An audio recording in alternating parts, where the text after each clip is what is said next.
communication. In a context defined by technological complexity and global reach, the need for clarity, precision, and accessibility across languages has never been more pressing. An integrative perspective not only enhances the quality of technical content, but also supports more coherent and efficient communication practices. Throughout today's sessions, we will explore theoretical insights as well as practical approaches that address these challenges. I would like to thank all speakers and participants for contributing to this discussion, and I invite you to engage actively with the ideas presented. Thank you, and I wish you a productive and stimulating conference. I would like to express our sincere gratitude to the Directorate General for Translation of the European Commission for their outstanding collaboration in every edition of this conference. It is now my pleasure to invite Ms. Daniela Badia to take the floor. Thank you very much, Andrea. Good morning, everyone, and welcome to our event. I would like to say that until now, these events of the European Commission's Directorate General for Translation have been organized under the Translating Europe project, which many of you may know, and they have been known as Translating Europe workshops. However, as of this year, due to the broadening of their scope, they will be known as multilingualism workshops. Our central event in November, though, the Translating Europe Forum, remains as such, and although we do not yet know the topic for this year, we know the dates, so you can already save them in your calendar. It will take place as usual in hybrid format, in Brussels and online on a dedicated platform, between the 11th and the 13th of November this year. Details will be published in due time, and I invite you to follow our social media to keep informed. Registrations will open in June, and it is compulsory both for in-person and for online participation. If you are curious to see what went on last year or previous years at the Translating Europe Forum, the recordings are available on our YouTube channel, and I will put the links later in the chat. That being said, welcome to the first multilingualism workshop in Romania, organized in collaboration with one of our constant partners, the Babeș-Bolyai University, more precisely, the Department of Applied Modern Languages of the Faculty of Letters, and also with a language industry partner, the European Association for Technical Communication. Thank you both for your involvement. Thank you very much to our distinguished guests and speakers of today for accepting our invitation. And I would also like to personally thank Professor Andrea Sermașiu for her collaboration and for the flawless organization of yet another online workshop. That would be all from me for now, and I will return later to introduce my colleagues for the second panel of today's program. Thank you. Thank you, Daniela. This year's edition, as Daniela mentioned, is marked by a special partnership, one that we value greatly as it brings together the academic environment and the professional community in a meaningful and productive dialogue. We are particularly pleased to collaborate with TECOM Europe, the European Association for Technical Communication, and we are equally grateful for the involvement of TECOM Romania, represented by Ms. Voichița Ghenghea. In this context, it is my pleasure to invite Ms. Susanne Lohmüller, Community Manager at TECOM Europe, to take the floor. And thank you. Thank you very much for the warm welcome. It's great to be here, and I would also like to welcome everyone, all the attendees, all the distinguished speakers, and our host very much. And just to give a brief introduction about what TECOM Europe is all about, because some of you are familiar with our association, some might not so much be. So TECOM Europe is the European Association for Technical Communication, and we have about 9,000 members to bringing together professional academics and students. We also offer students a free membership just to get an idea of the community and our passion about clear, effective, and user-centered technical communication, which also brings together the key disciplines of today's global and multilingual environment is like technical communication and, of course, technical translation and localization are big topics that are constant in our conferences, in our webinars that we offer.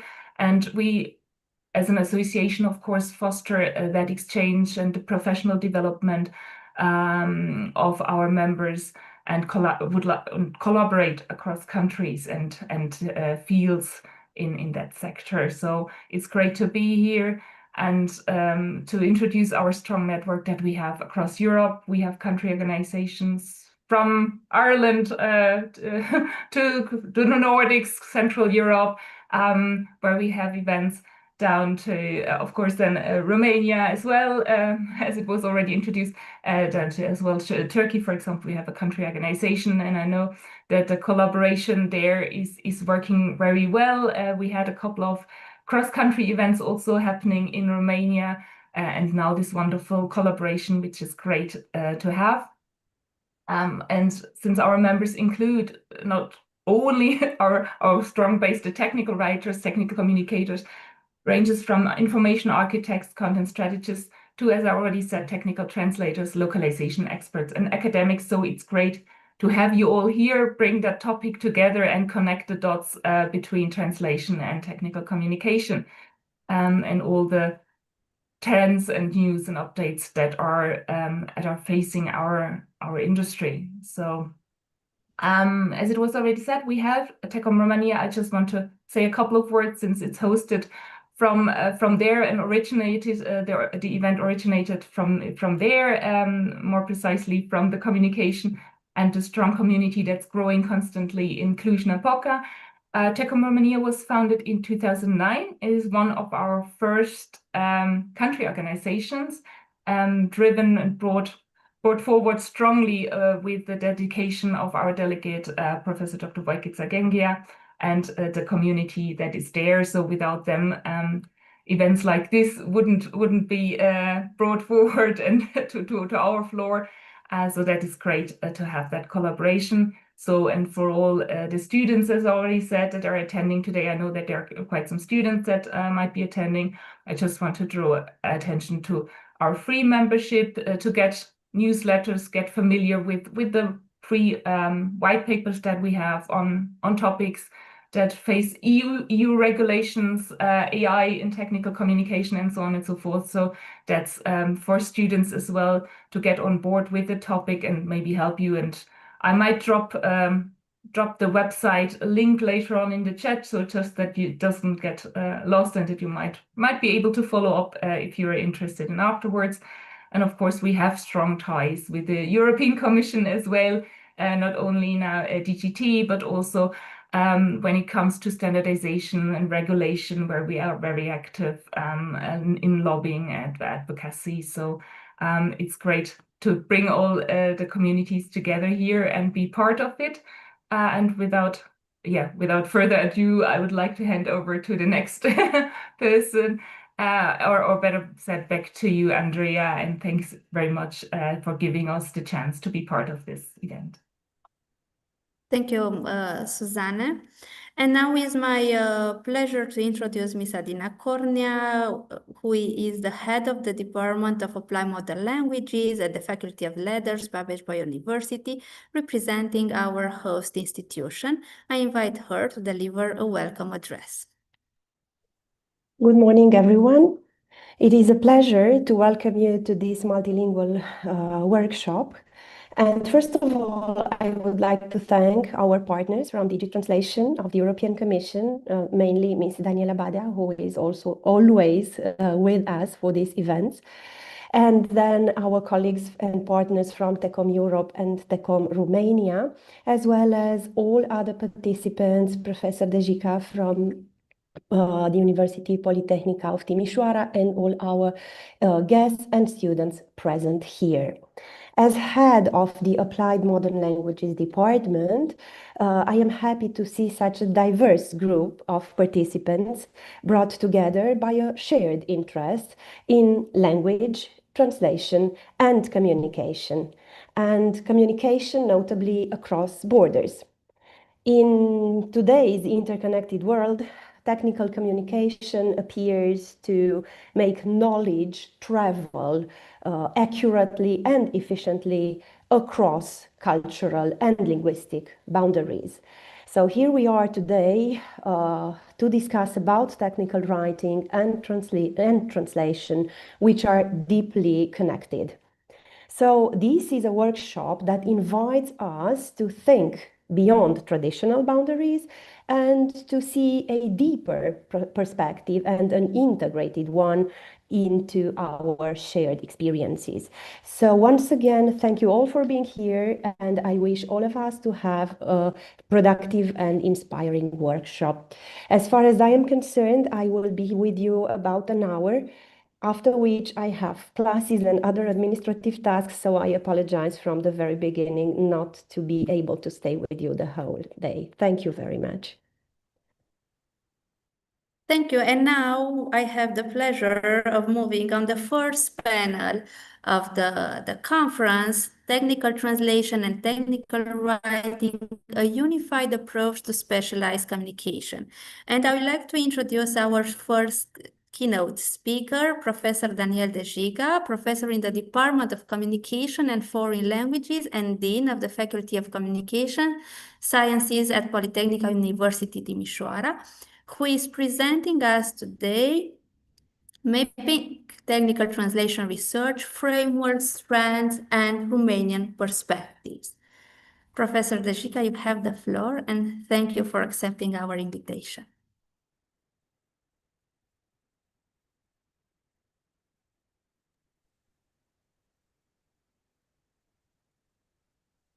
Good morning, distinguished colleagues, guests, members of the organization team.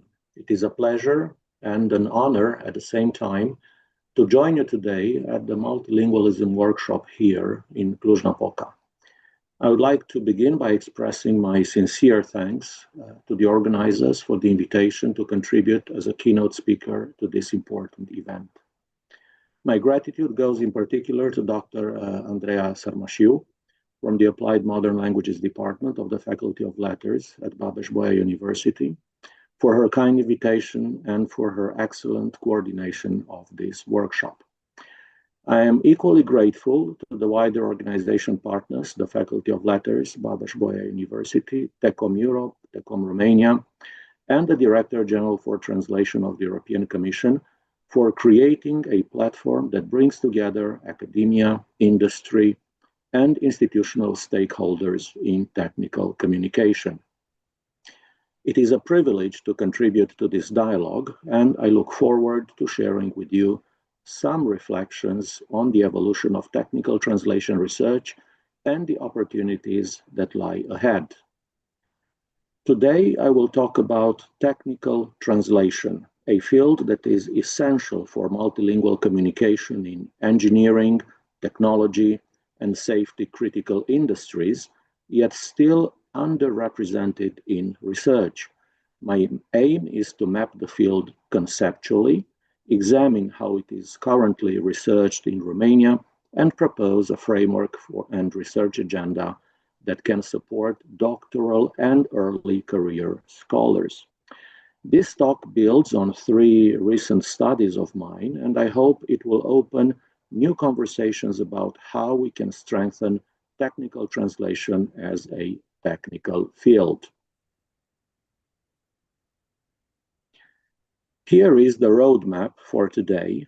We begin with the big picture, why technical translation matters. Then we clarify what technical translation is and what it is not, using a genre-based perspective. Next, we look at the Romanian doctoral landscapes, 220 theses over nearly 3 decades. Next, I will introduce an 8-category framework for designing rigorous research. Finally, I present 5 strategic research scenarios and conclude with recommendations for the future. Technical translation plays a central role in multilingual communication across engineering, energy, ICT, healthcare, transport, manufacturing, and so on. These are domains where clarity, precision, and usability are not optional, They are essential for safety and operational success. Technical translation is therefore more than a linguistic activity. It is a functional, task-oriented process embedded in complex technological and regulatory environments.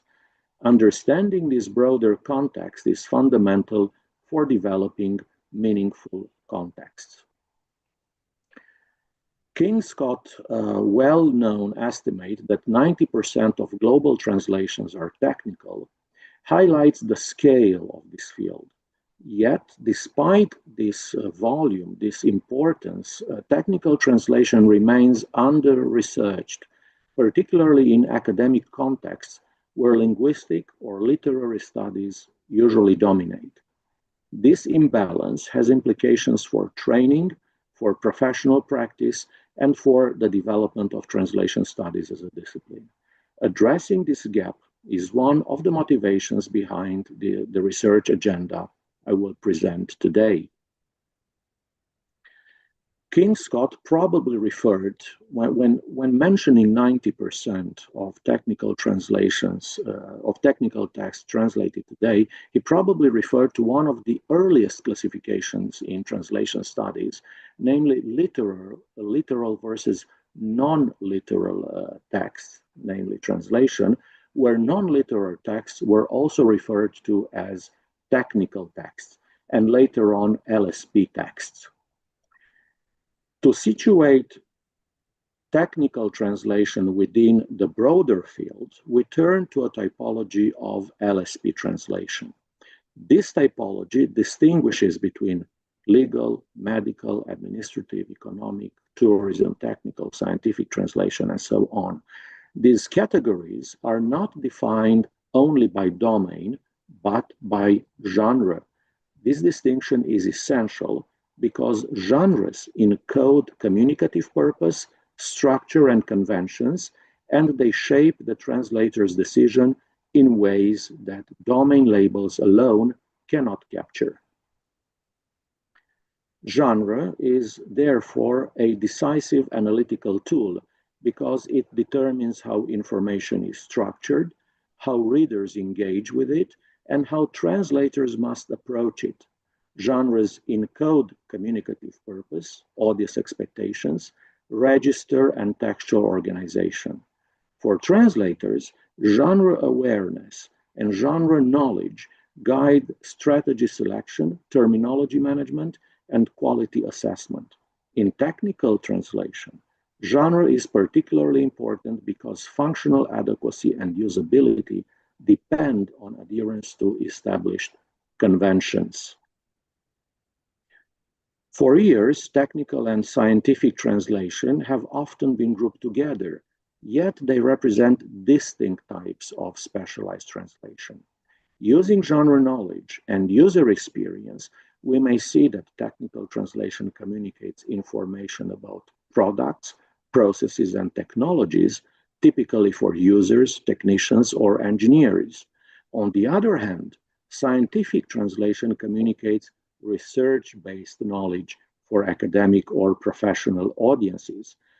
These differences in purpose, structure, and audience require different competencies or research approaches. Recognizing this distinction is essential for designing rigorous studies. Here is a more detailed example of technical and scientific genres, which help us better understand and distinguish between technical and scientific translation. The distinction becomes even clearer when we examine several examples. For instance, in engineering, a maintenance guide is a technical genre, while a materials science article is a scientific one. In medicine, similarly, a patient leaflet is a medical genre, falling under medical translation, whereas a clinical trial report is scientific. Although the domain is the same, the communicative purpose and genre conventions differ significantly. This is why domain alone cannot classify translation types. Genre is the decisive criterion. Let us now turn to the Romanian context. Together with colleagues, I analyzed 220 doctoral theses defended between 1993 and 2021 across 15 institutions in Romania. This corpus represents the most comprehensive synthesis of Romanian doctoral research in translation studies to date. It provides valuable insights into the evolution of research priorities, methodological choices, and thematic orientations over nearly 3 decades. In what follows, I will briefly share with you our research findings. The distribution of study types reveals a strong preference for critical and contrastive analysis, with 146 theses falling into this category. Descriptive studies focusing on a process or product are fewer, and theory building or didactic studies are rare. This imbalance suggests that Romanian doctoral research has traditionally emphasized text-level analysis rather than empirical, practice-oriented, or experimental approaches that reflect contemporary translation workflows. A similar pattern emerges when we examine research approaches. Linguistic approaches dominate overwhelmingly, followed by literary and cultural perspectives. Sociological, philosophical, ethnographic, and historical approaches are almost absent. For technical translation, this is a limitation, as many relevant phenomena, such as collaboration, workflow dynamics, and risk management, require sociological or organizational lenses. Corpus-based methods are the most frequently used, followed by grammatical and functionalist approaches. However, we found no experimental studies, no usability testing, no process research using tools such as eye tracking or keylogging. These methodological gaps limit our ability to understand how translators work in technology-mediated environments and how translation choices affect usability and safety. Technology is central to contemporary translation practice, yet it is underrepresented in Romanian doctoral research. Only a handful of theses address machine translation, electronic tools, localization, or subtitling. This lack of engagement with technology-mediated workflows is concerning, given the increasing reliance on CAT tools, MT systems, and AI-assisted processes in professional learning.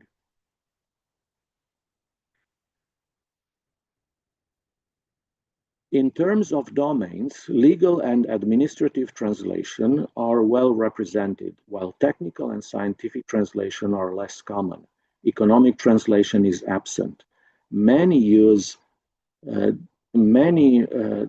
use general texts rather than clearly defined genres, which makes it difficult to draw meaningful conclusions about translation strategies or quality. Strengthening genre anchoring is therefore essential for future research.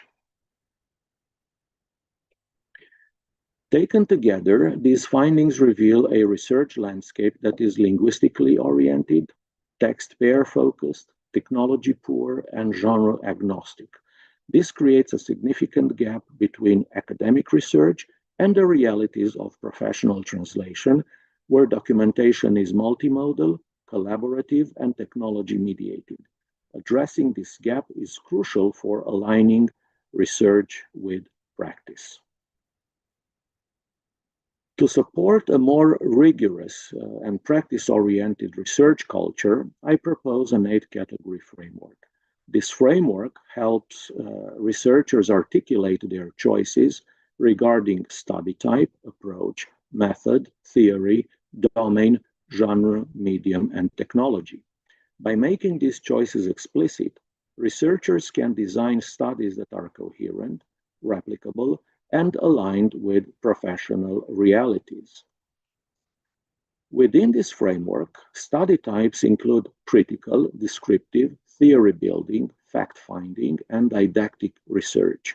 For technical translation, there is a particular need for product-based studies that evaluate translation quality using genre-specific criteria, process-based studies that examine decision-making in cat-empty environments, and didactic studies that align training with real workflows. Beyond linguistic approaches, technical translation research benefits from communicative, sociological, ethnographic, cognitive, and risk-oriented perspectives. These approaches allow us to examine usability, collaboration, workflow dynamics, and safety-critical communication. Integrating these lenses can significantly enrich our understanding of technical translation as a complex activity. Methodologically, mixed methods are essential. Corpus analysis remains extremely valuable, but it must be complemented by user testing, expert evaluation, compliance audits, and process research. These methods together capture the functional and risk-critical dimensions of technical translation and provide evidence that can inform training, standards, and professional practice. Theoretical frameworks must also be operationalized in ways that support empirical investigation. Scopus theory, for example, can justify usability metrics. Relevance theory can guide decisions about information density. Interpretive theory can eliminate procedural logic. Theories should not remain abstract. They should help researchers formulate testable hypotheses and interpret results in meaningful ways. Domain selection should be guided by data availability and relevance. Genre, as I mentioned, is the decisive unit of analysis, as it determines communicative purpose and evaluation criteria. Medium, whether print, PDF, web help, UI strings, or AR overlays, shapes interaction patterns and usability. Research must account for these variables to ensure ecological validity. Technology must also be treated as a research variable, not as a background condition. CAT testing, term-based governance, QA rules, empty engines, and large language model post-editing all influence translator behavior and translation outcomes. Ignoring these variables leads to incomplete or misleading conclusions. Technical translation research must reflect the technological realities or contemporary workflows. Up to this point, we have clarified what technical translation is, how it differs from scientific translation, and how Romanian doctoral research has evolved over nearly 3 decades. We have also outlined an 8-category framework that can guide rigorous, practice-oriented research. What we need now is a bridge from diagnosis to action. The next section translates this framework into 5 concrete research scenarios that are realistic, feasible, and aligned with both industry needs and global research trends. The scenarios should be seen as strategic entry points for doctoral students, early career researchers, and research groups that want to contribute meaningfully to the development of technical translation as a scientific field. They show how we can move from text pair analysis to genre-anchored, technology-integrated, usability-driven research. And they demonstrate how Romania can position itself at the forefront of technical translation studies. Let us explore these scenarios. The first scenario examines how translators interact with machine translation and large language models when working with technical manuals. It invites research into error typologies, post-editing effort, controlled language, and usability outcomes. By analyzing how human and AI contributions combine in practice, we can understand better the strengths and limitations of current technologies and develop evidence-based guidelines for effective use. Control language is widely used in industries such as aerospace and automotive to improve clarity and reduce errors. This scenario explores how controlled language affects task success, readability, and risk communication. It encourages empirical studies that measure user performance and evaluate how linguistic constraints contribute to safety and efficiency. Such research can inform both training and documentation standards. The next scenario number 3, hazard statements are critical components of technical documentation, particularly in safety-sensitive domains. This scenario focuses on warning structures, iconography, regulatory compliance, and cross-linguistic risk perception. It highlights the need for research that examines how users interpret warnings and how translation choices influence safety outcomes. This is an under-researched but highly consequential area. Technical translation is rarely a solitary activity. It takes place within organizational ecologies involving engineers, technical writers, regulatory specialists, and project managers. This scenario encourages research into collaborative patterns, approval cycles, change control, and documentation governance. Understanding these dynamics can help us design training and workflows that reflect real-world practices.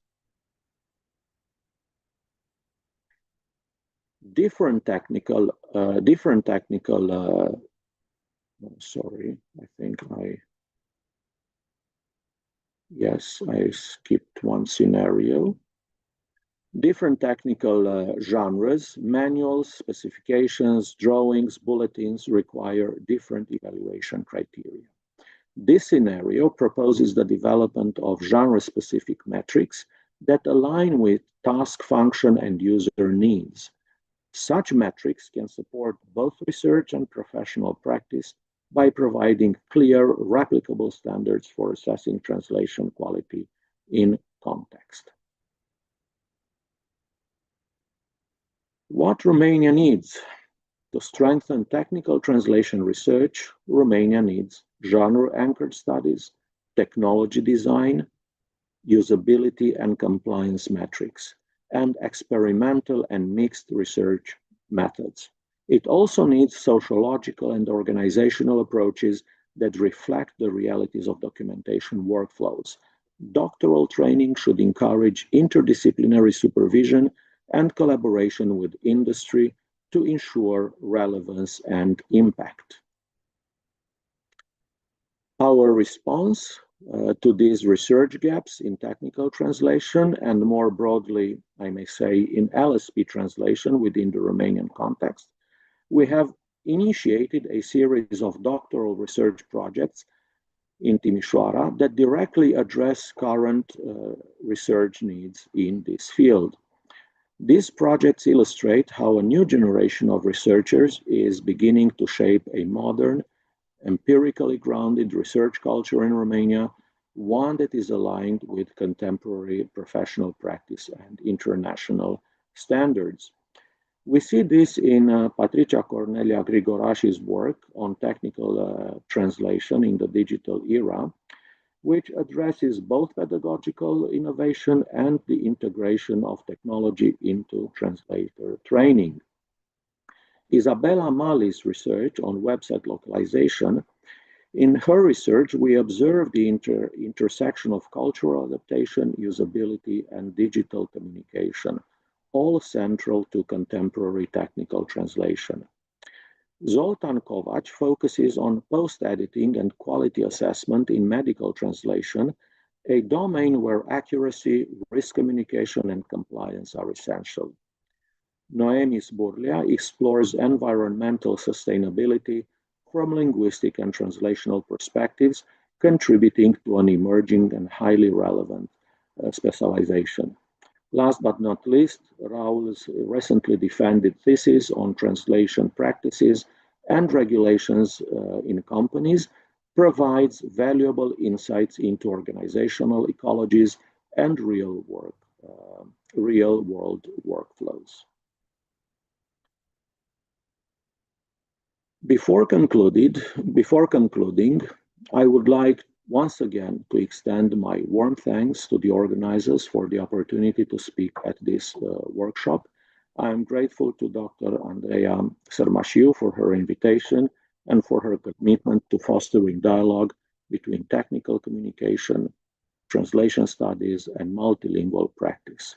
My thanks also go to the Faculty of Letters at Babeș-Bolyai University, TECOM Europe, TECOM Romania, and the Director General for Translation for supporting this event and for their continued engagement within the academic and professional communities. Technical translation is a scientific field, a safety critical practice, and a research frontier. Romania has the opportunity to build a modern, practice-oriented research culture that aligns with global standards and industry needs. I hope that today's presentation contributes to that effort and opens new avenues for collaboration. Thank you once again to the organizers for this invitation, for the excellent conditions created for today's discussions. I am grateful for the opportunity to contribute to this workshop and to engage with such a diverse and knowledgeable audience. I now welcome your questions, comments, and reflections. Thank you.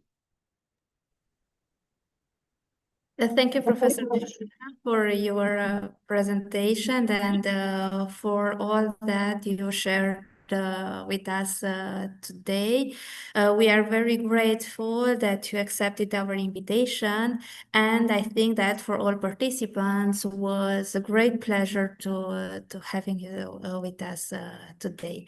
And now we open the session of questions, comments, observations, curiosities, and so on. Please free to open your microphones and ask questions or making remarks regarding Professor Deștepta's presentation.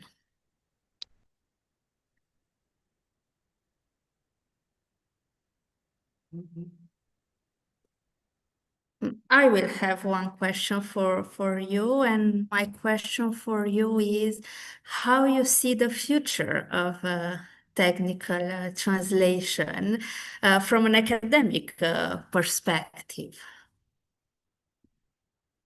The future of technical translation and usually of LSP translation from an academic perspective is changing as we speak. It's not only the future, it's the present. We should align our curriculum, our teaching methods, the expectations of our students. We should align them with the market needs. Nowadays, clients are demanding larger volumes in a shorter period of time, higher or better quality. And in order to answer and to respond to these needs, we should definitely keep up. Unfortunately, I speak this to myself. Usually we are one step behind the realities of the market. So I think we should all make efforts to align the academic curricula, as I said, of LSP translation in general, not only technical translation, but technical translation in particular, as it is the dominant type of translation on the market. So we should align them with the realities of the market. And I think that such workshops, such conferences, the interaction between the academia, scholars, experts working in the field, professional translations is extremely beneficial and should be part of the culture, not only the research culture, but usually the academic culture in every university. Thank you so much. If there are any other questions or remarks, observations? I would like to ask regarding the situation in Romania, how long would it take and what would it actually take for the perspectives to change? Do you mean to align the curricula to the market demands? Yes. Yeah, we are doing this constantly. Usually, the academic curricula should be updated from 10 to 20 percentages every year. This is what we try to do. We cannot change the curricula radically, but we change it progressively. If you are students, you should know that you should not rely only on what you get from your classes, right? Attending such workshops, going to conferences, even registering as speakers in different events should complement your academic training. And I highly encourage you to take part in such events, not only the ones organized in Cluj-Napoca, but the ones organized by Digiti in Romania and across Europe, and you will immediately see the change. Thank you. If you have other questions, please feel free to open your microphones or maybe curiosities.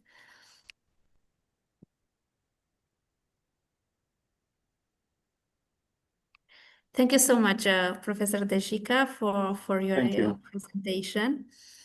And now I will invite Ms. Daniela Badia to present some important information regarding this conference. Thank you, Daniela. Thank you, Andrea. Thank you, Professor Dejica. I would just like to say that for these conferences, usually we ask the participants to please fill in a short survey because it helps us to organize future conferences based on your feedback and your needs. And I'm going to post in the chat now the link to our surveys so it doesn't get lost. In case you need to leave early, you already have it there.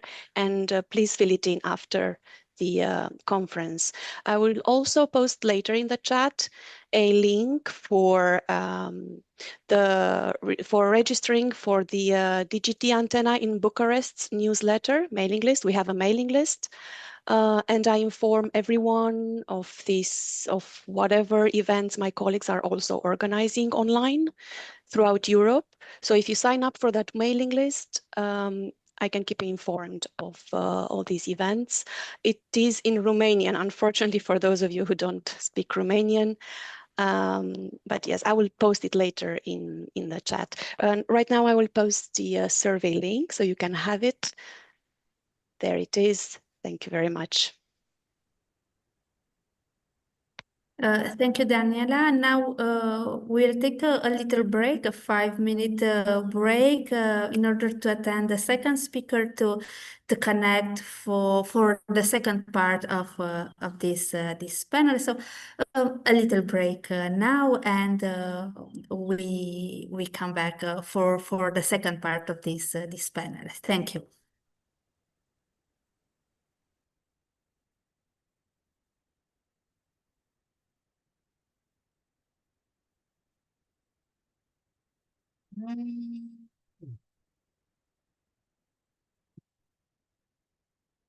Allora, da, Andrea, scusa, ma auzi? Da.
Good morning, Ms. Pavlenko. Can you hear us? Good morning, I can hear you. Okay, perfect. Thank you. We are now during a little break, a 5-minute break, but I think that we can start now. Daniela, what do you think? If we can wait until the end of the break. Maybe we can test just me sharing the screen until the break Yes, is over. Maria, o să te rog sau te rog să te asiguri că se poate partaja ecranul. Sigur. Încercați, vă rog, să vedeți dacă se poate.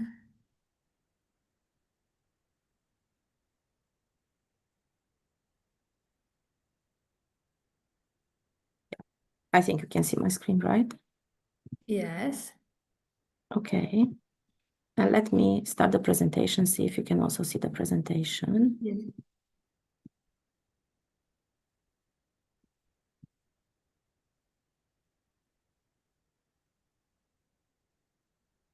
Okay, we can see also the presentation now. Perfect. Okay. Now, if we are ready, let me introduce the second presentation of our panel. I would like to welcome our second keynote speaker, Ms. Sonia Pavlenko. And her presentation is entitled Designing the Ideal User Journey Through Technical Writing. Thank you for accepting your invitation. And now you have the floor. Thank you. Hello, everyone. Thank you for having me here. I am Sonia Pavlenko. I work as a technical writer. In a nutshell, for those of you who might be less familiar with what a technical writer does, we basically write what we call the documentation, basically the user instruction or the user manual, be it for a gadget or a software or whatnot.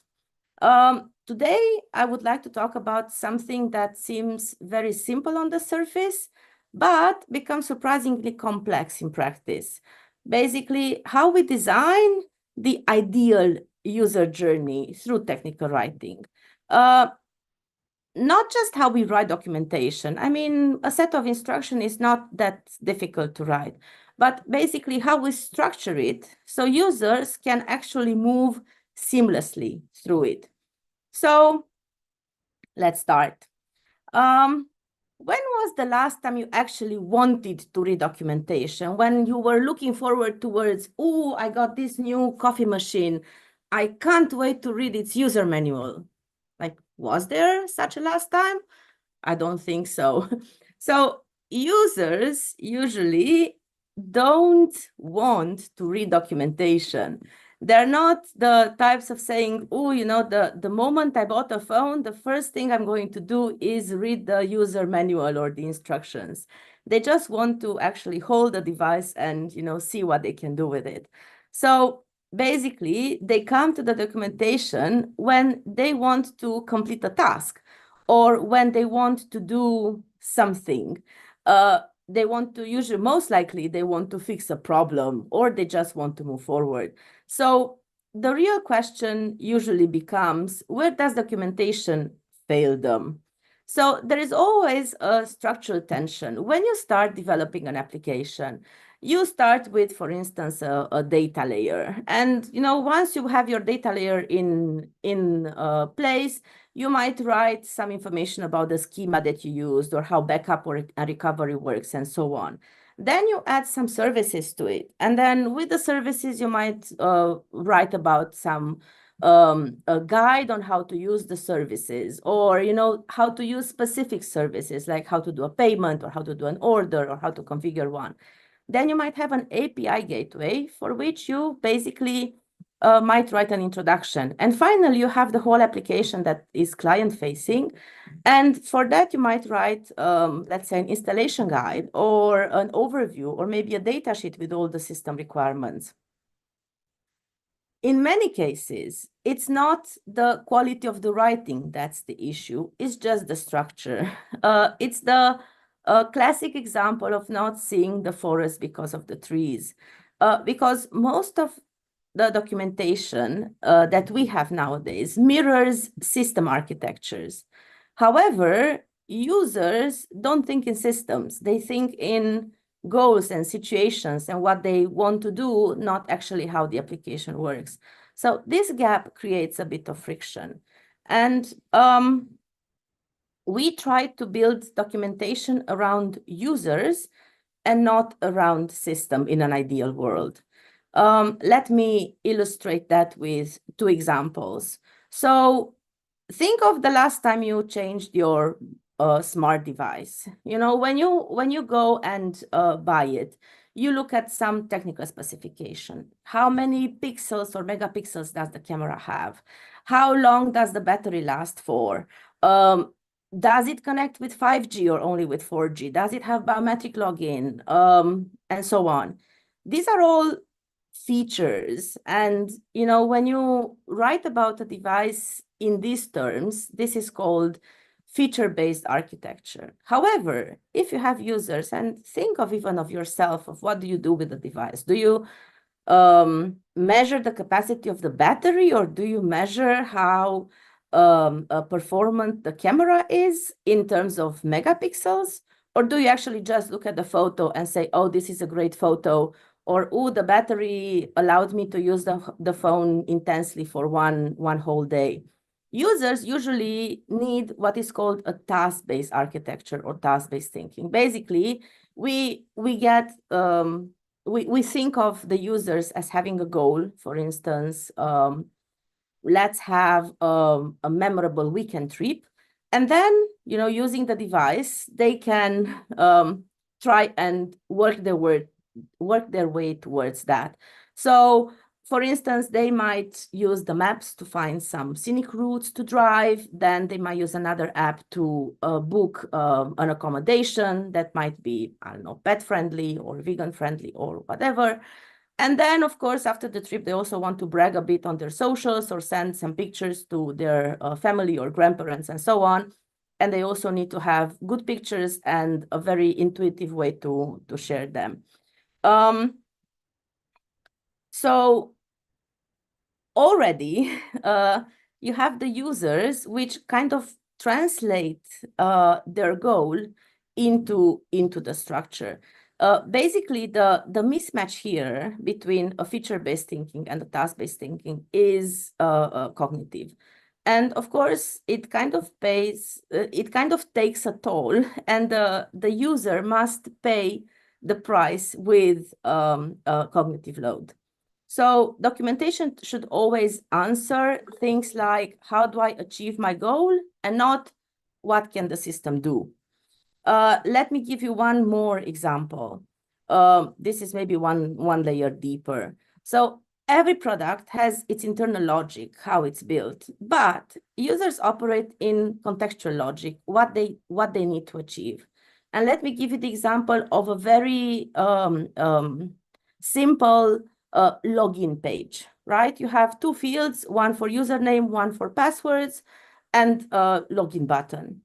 The user doesn't really care that when they, I don't know, enter the username and the password and they hit the login button, the application makes a call to the backend that accesses a database that triggers a flag. And then if the flag is true or false, whatever other thing happens. The user just cares if he or she manages to log in successfully. And if not, then what can they do to actually manage to log in successfully? So if you're a student, think of it in terms of a design mindset. If you need to write, for instance, a paper, usually students focus on information they put into paper, a structure that needs to be recognizable in the paper and so on. Maybe it wouldn't hurt to maybe think of also the person who's reading the paper. What are they looking for, or what do they expect to find here or there, and so on. Or for instance, if you're thinking of becoming, I don't know, a teacher, it's one thing to just have a curriculum that says, okay, you're supposed to teach countable and uncountable nouns in 1 week of school time or school term.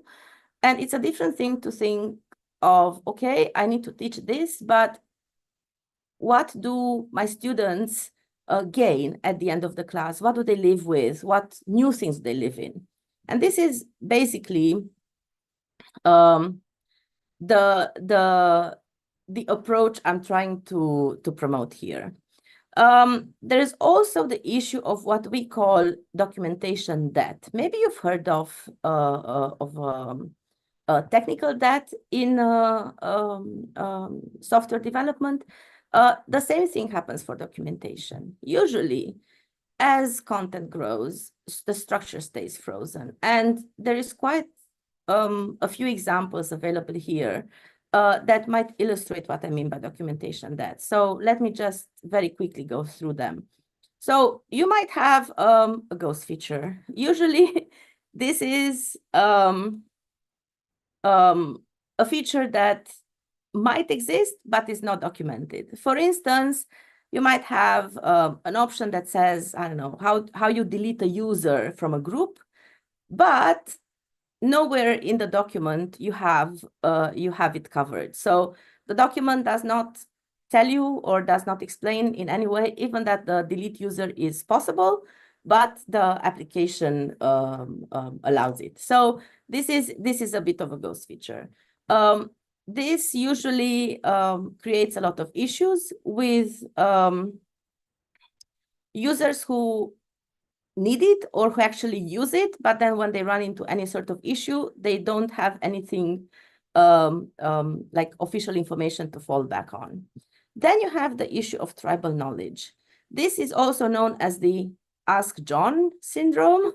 So usually in every company or in every group, you have one person who knows how to do something. And if that person is not available, no one can replace them. And this is also a bit of a risk. Like if only one person knows how to, I don't know, reset the router when it's no longer working, when that person is on holiday or, I don't know, falls ill or is unavailable for any other reason, the whole group is blocked, not being able to use the internet because the router cannot be reset because no one else knows but John how to reset the router. Then a lot of companies say things like, oh, you know, we have good documentation, like good comments in the code, so we can use code as documentation. We no longer need anything else. Basically, this means that when you write code, you also insert comments on what the code does, so that it's very clear for the next developer, you know, to know how to handle it.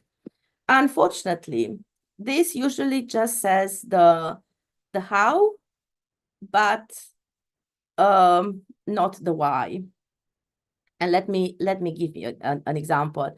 Let's say you have an accounting application and you have a snippet of code that says calculate tax. Okay, and you know that, I don't know, tax is a fixed amount. It's like, I don't know, 15% of whatever nowadays. But that snippet of code, when it says calculate tax, it does not use 15%. It uses, I don't know, 17.9%.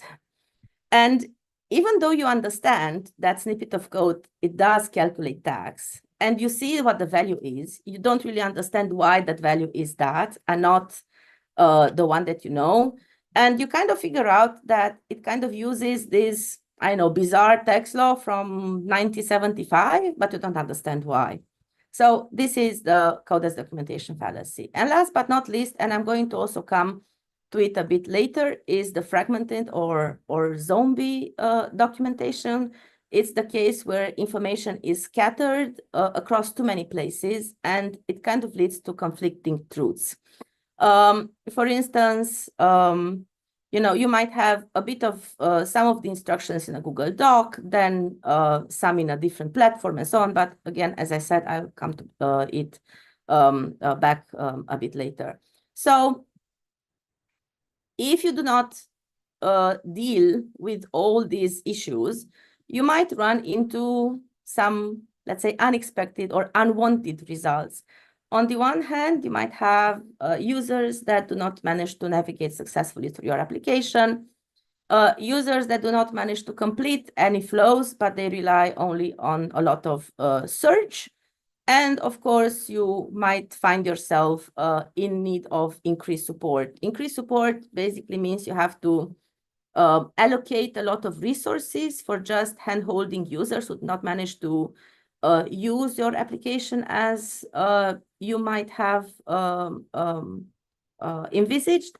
And instead of allocating resources to develop the next version of your app, you just need to allocate resources and spend money helping users use the current version.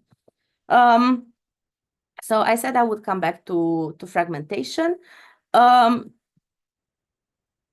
Documentation rarely lives in just one place. Sometimes we have help centers with a list of frequently asked questions.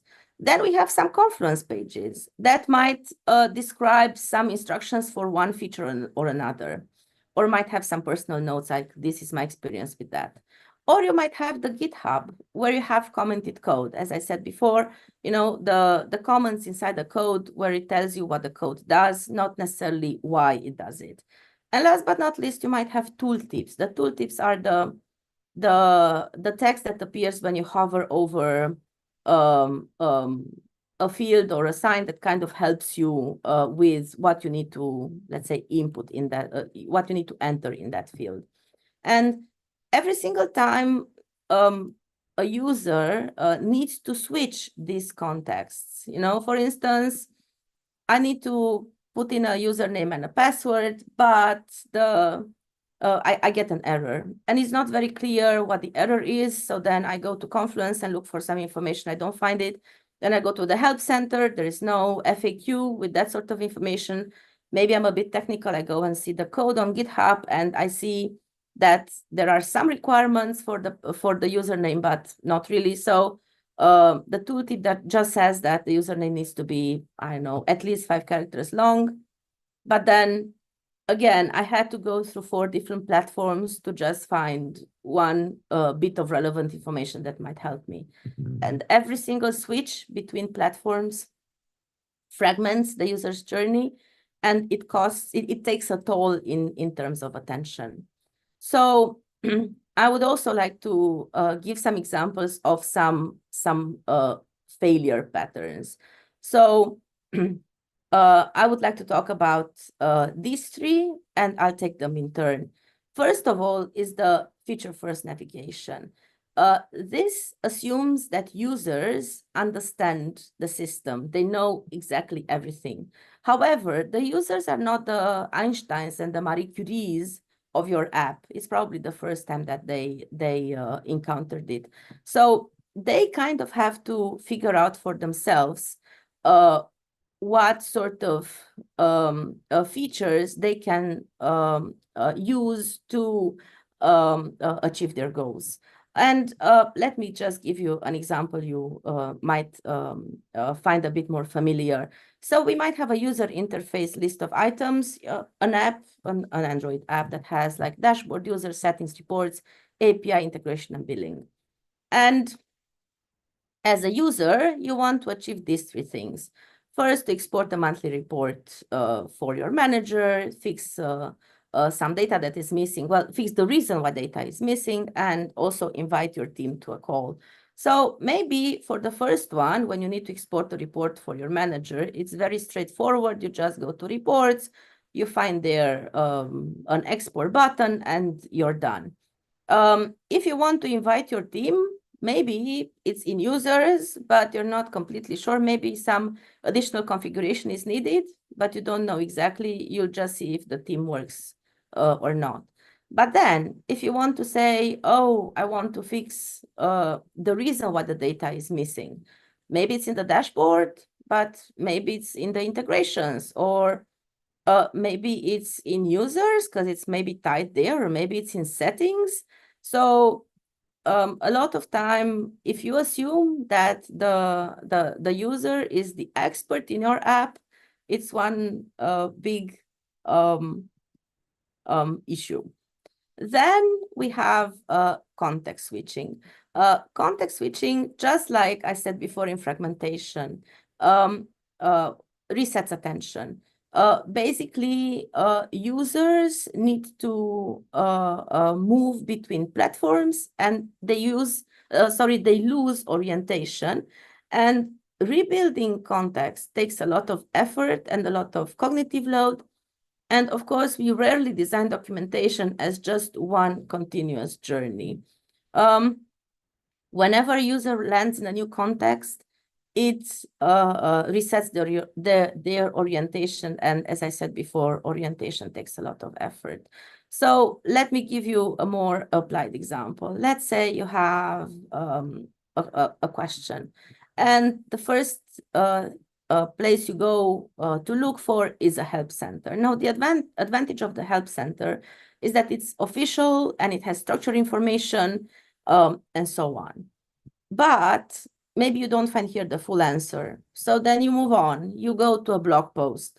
The blog post is usually in the form of a narrative text, and it also carries the risk of being outdated. The blog post is from 2 years ago. What if the feature changed in the meantime? What if the application updated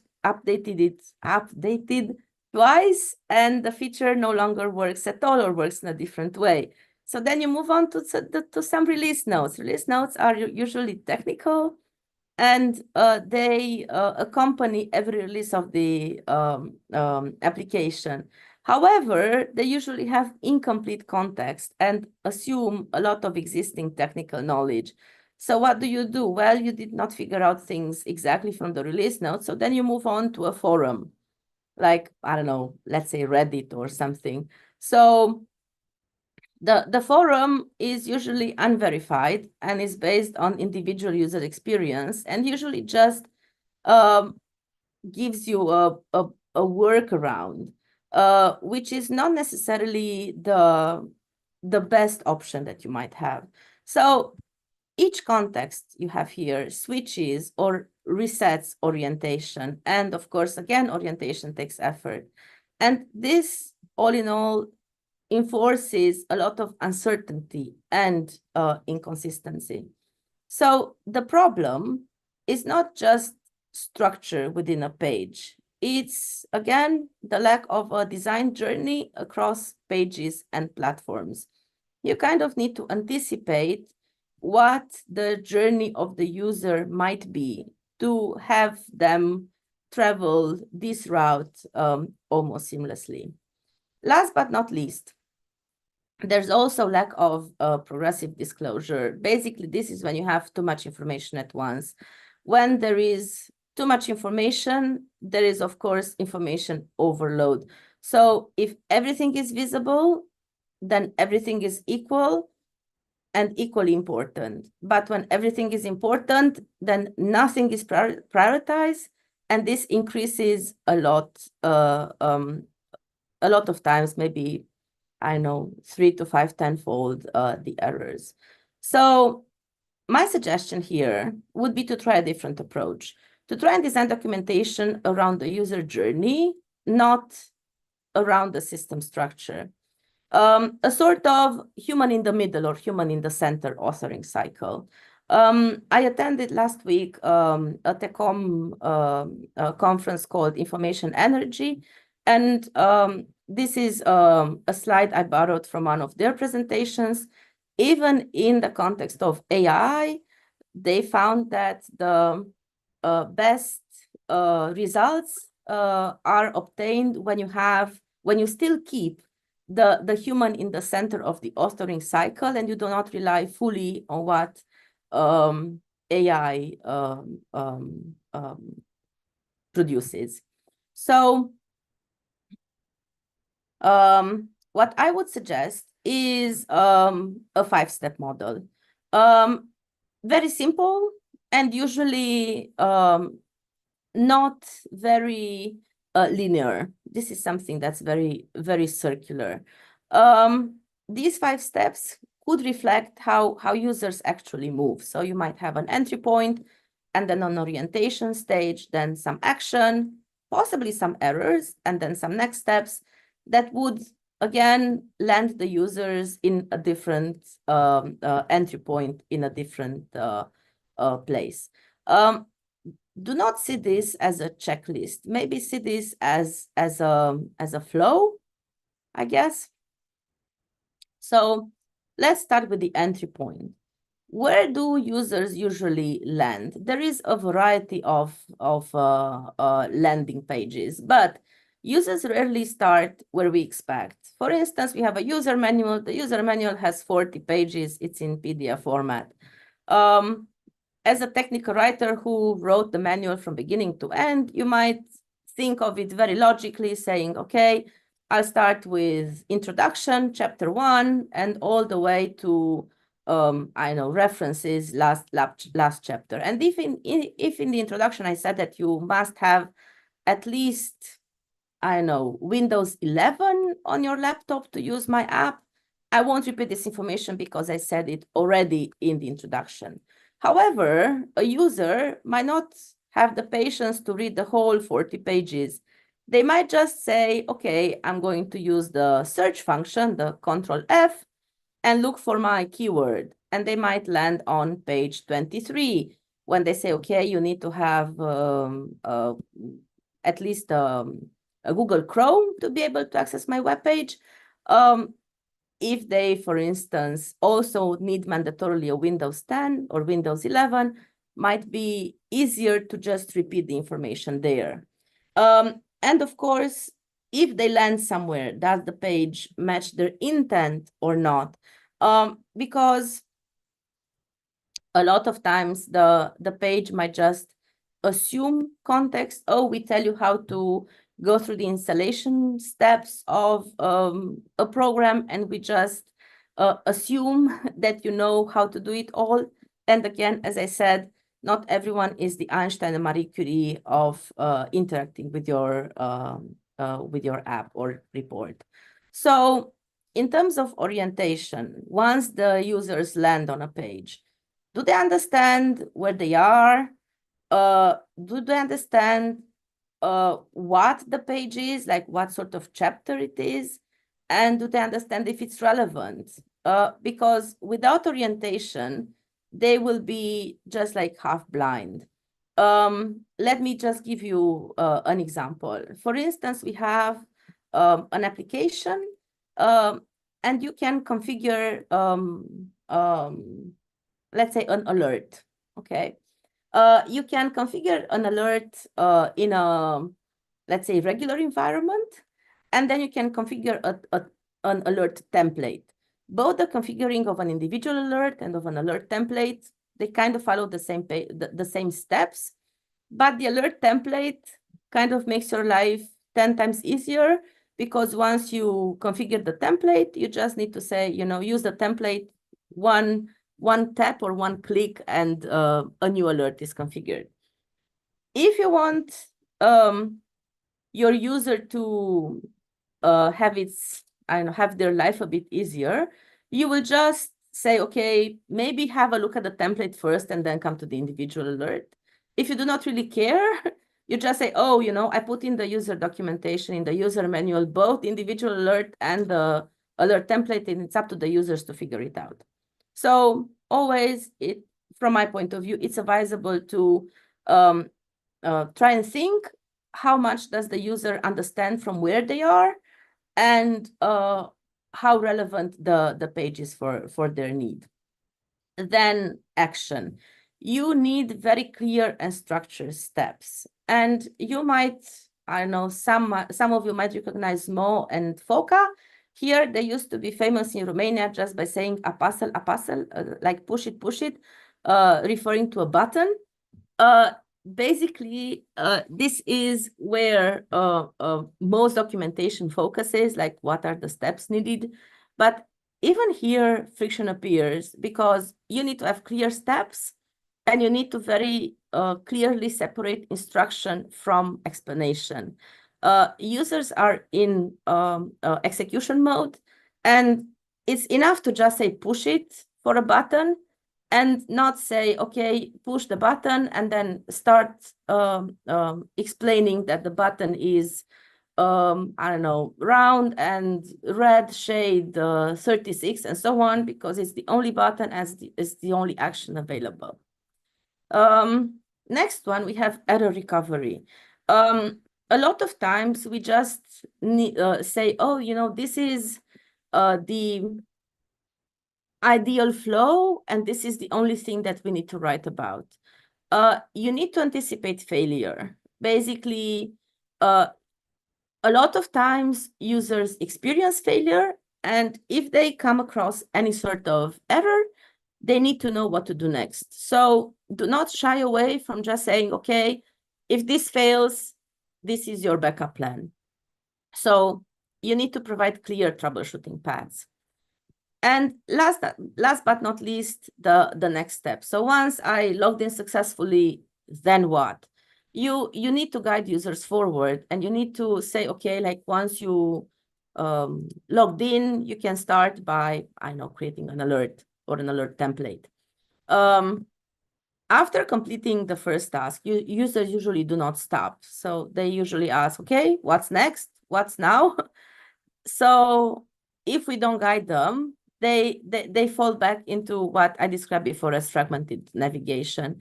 So try to avoid dead ends in documentation, and try to show them what the next step might be. So how do you measure impact if you apply all this? If you, for instance, try and apply this loop, what happens? We tried and we tried to implement this at our company. We have a specific document that just does this sort of flow with user journeys. And what happened was that the number of support tickets, basically the questions for our team decreased a lot. The time to completion, basically, this is how long it takes the users to complete a task. This decreased a lot because the users were a bit more confident in taking the next step and the next step and the next step without stopping and wondering and researching and so on. The search behavior improved quite a lot. And of course, this is also seen in, we call it onboarding speed. Basically, when we have new colleagues, how long it takes them to actually learn the project that they work on. It used to be 2 to 3 months, and now it's down to a month. We kind of think that that's an obvious improvement. So to just very, very quickly summarize, think of this model as a loop, not a line. Think of it as a journey. And maybe if I were to just say a small conclusion, you can change the user experience through the way you structure your documentation. I also wanted to include a small case study here. So you might have a software as a service, SaaS reporting tool. So you have an issue there, users cannot generate reports easily, and because information is spread across multiple sections, what would be the solution here, in line with what I said before, would be to just have some task-based pages, and this would result very quickly in fewer support tickets and faster onboarding for newer colleagues. So now over to you. Maybe think of one user manual or documentation page that you know. Is it perfect as it is, or is it improvable? Does it fail in any place? Is it in the landing or entry?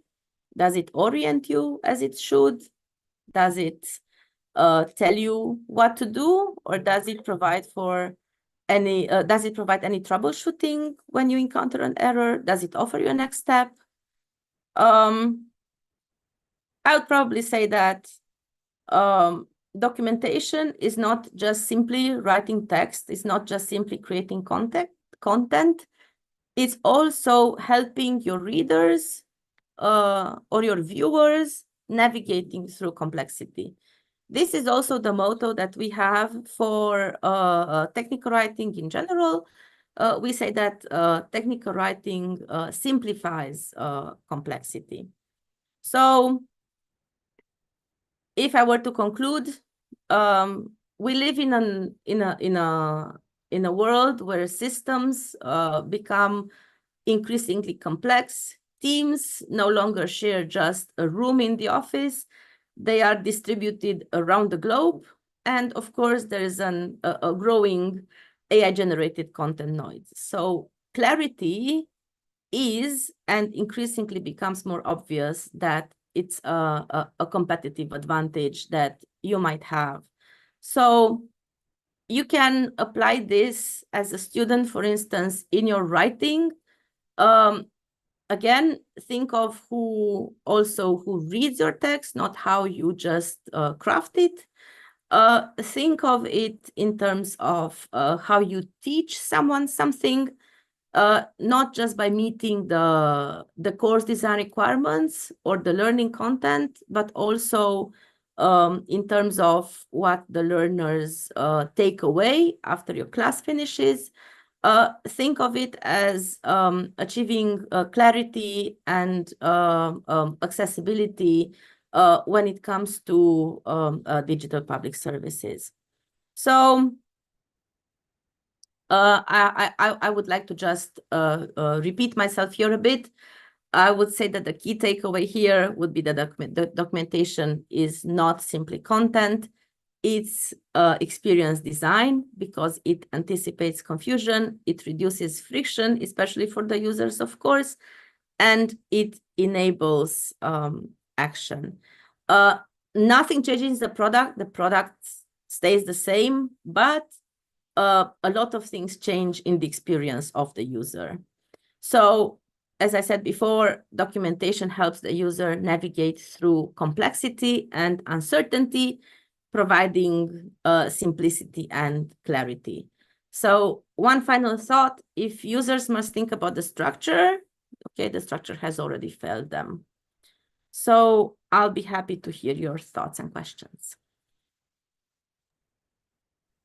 Thank you so much for your presentation and for all this meaningful and insightful information that you share with us. Now the session of questions is open, so please free to ask questions, to make observations regarding this presentation. We invite you to open your microphones and to share your comments with us. And I will start the session with a question, the same as for Professor Dejica. How do you see the future of technical writing, Sonia? Yeah, I think I already gave a bit of a partial answer to this question. A few years ago, everyone was saying, oh, AI is going to replace all technical writers and there is no future for technical writers and so on. However, nowadays it becomes clear that you need a human in the center of writing user documentation of technical writing if you wish to have consistent and useful results for your documentation. We still have quite a lot of fields where documentation is mandated by law, especially, for instance, in the medical field. So maybe the tools of the trade will change. We will make a lot more use of the AI and so on. But I don't think that AI will be able to replace technical writers completely. It will be a very valuable tool, but probably not the only one. And you still need to know how to structure a document and how to be the ambassador of your users if you want to have a meaningful output as a document that your users might really make use of. I Thank hope you that so kind of much answers your question. Thank you so much for your answers. Other questions? If you have other questions. I have a question. Please.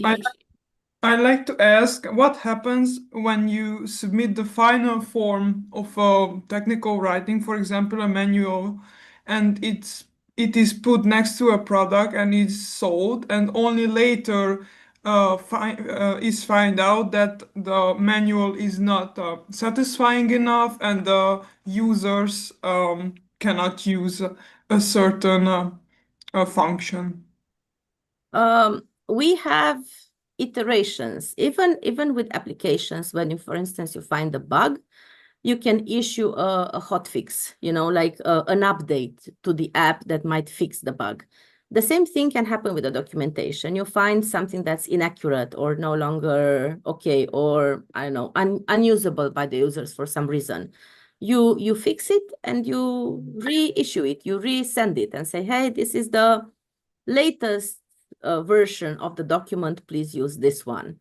Of course, there is always the risk of previous versions still existing somewhere in the online space, but that comes with the risk of users not being as oriented as possible. In technical writing, we talk about things like a single source of truth. So basically, you might have a page of a product, and you know that on that page, the information there is referring to the latest version of the product, and it's the most up to date. So if you find your source of truth, then you can keep that up to date as need be. We cannot anticipate everything that the user does, but we try to anticipate as much as possible what their needs and what their questions and what their journeys might be. Thank you. Thank you so much. Other questions?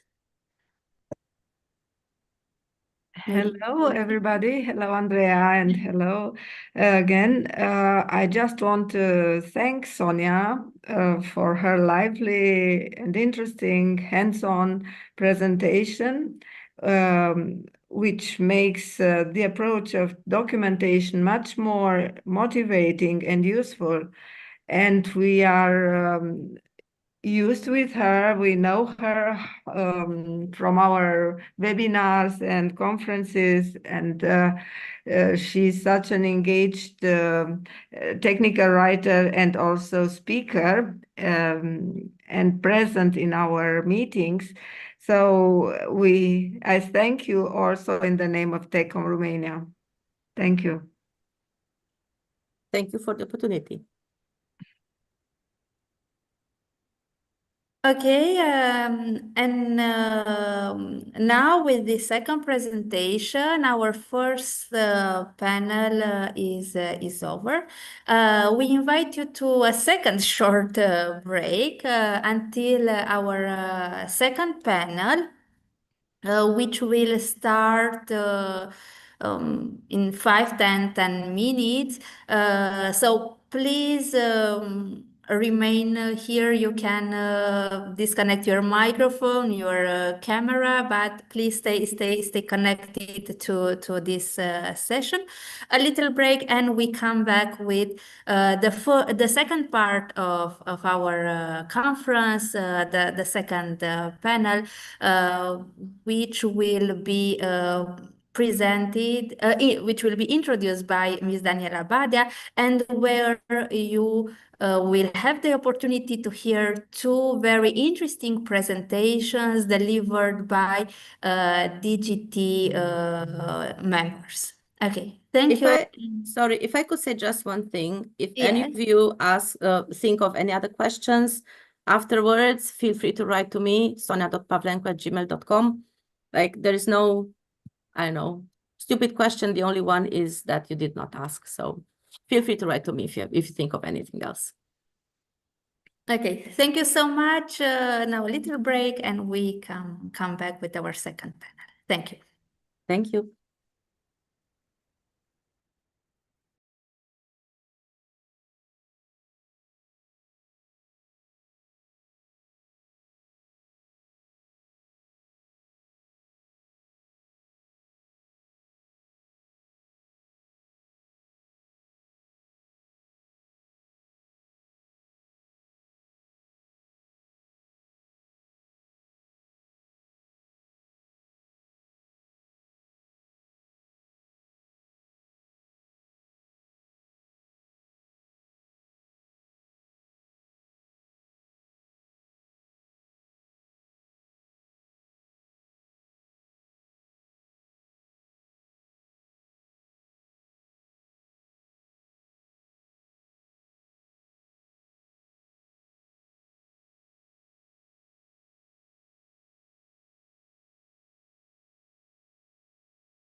Hello, everyone. Hello, Mark. Hi, can you hear me? Welcome. Yes, I can hear you. Brilliant. So I'm Are not you? I'm not very au fait with Zoom. So anyway. Do you want to see if you can share screen? Yeah, that would be great. Yes, let's try that before we Have you start. been waiting for me? Sorry. We had a short Q&A session and then we had a break. So Okay. yeah, we are in time, don't worry. I think this should be the one.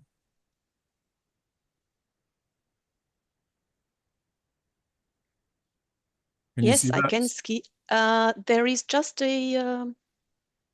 I can see your screen and your presentation, but there is a rectangle in the upper part. Perhaps you need to move a window. That one. This one here. Yes. There. Yes. Is that better? Wonderful. Can you see, and is yes. it full screen? You can't. It is full screen. Yes. Brilliant. Okay. Wonderful. So we can start now. Okay. Okay, I will introduce you. Welcome back, everyone. We start with our second panel of the day, and our first speaker is Mark Prescott. Mark has joined the Commission in 2008 and has worked in several policy areas and in a variety of capacities, including speechwriter, editor, press officer, and policy advisor. He has been the Commission's Clear Writing Coordinator since February 2024. Today, he will hold a presentation on clear language for effective communication, exploring how clear language can transform even technical texts into accessible, engaging content. His presentation will show how the European Commission uses practical strategies, simplifying jargon, structuring information, and using clear language principles to ensure clarity without sacrificing precision. The floor is yours, Mark. Thank you very much, Daniela. Good morning, everybody. Let's hope this works. I don't know how to move from one slide to another now, so bear with me while I try and get this working. So as Daniela said, and as you can see on the screen, my name is Mark Prescott, and I'm the Commission's Clear Language Coordinator. So that means that I'm in charge of the various activities that we undertake to help our colleagues at the Commission write more clearly and effectively. And I'm really happy to be able to speak to you today. So in the next, I guess it's half an hour, maybe 3/4, we'll see how long it takes.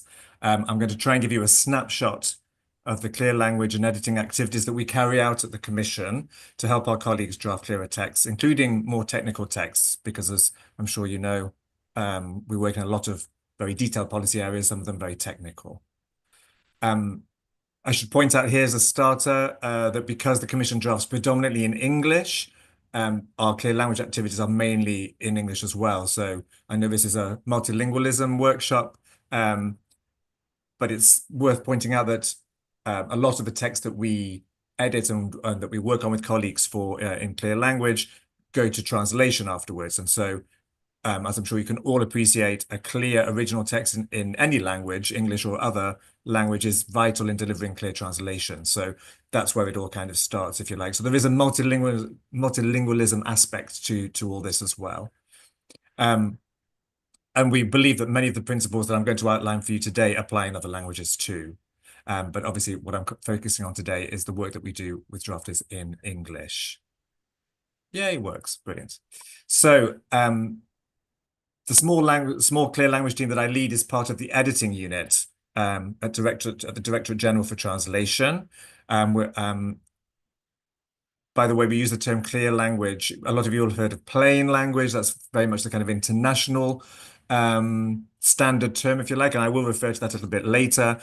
At the Commission and then the other EU institutions like Parliament and the Council, we've kind of alighted on clear language as our go-to term. Some of you may also have heard us use in the past clear writing, and you will still see if you look at some of our materials, because we're making the transition now, there are some historical, if you like, references to clear writing, but clear language is what we're going to be talking about from now on at the Commission and in other EU institutions. And the differences are very minimal between clear language and plain language anyway. So the editing unit that we're part of is also a small team of professional, dedicated editors. They're supported by translator editors from our sister units in the English department, so DG Translation. And since 2024, editing and clear language have become core business for DG Translation, alongside translation itself and AI, all important to AI, which I think you'll be hearing about a bit more in a bit later. So editing is a voluntary arrangement, and nobody is obliged to send us their texts for editing. But over the last 18 months or so, we've greatly increased the number of pages that colleagues from across the Commission send us for editing. This is really great news for our efforts to communicate with the public more effectively. On a practical level, our editing improves the quality of Commission content by making it clear, correct, concise, and consistent. On top of that, we also offer handy advice to drafters. We have resources on hand for them to refer to, including the Commission Style Guide, as it's called. And we also offer training, which I'll come to also in a moment. Why bother editing Commission text at all? Well, I kind of alluded a little bit to it earlier, but drafters at the Commission are often experts who know their subjects inside out, which is obviously a great boon for us, a great asset.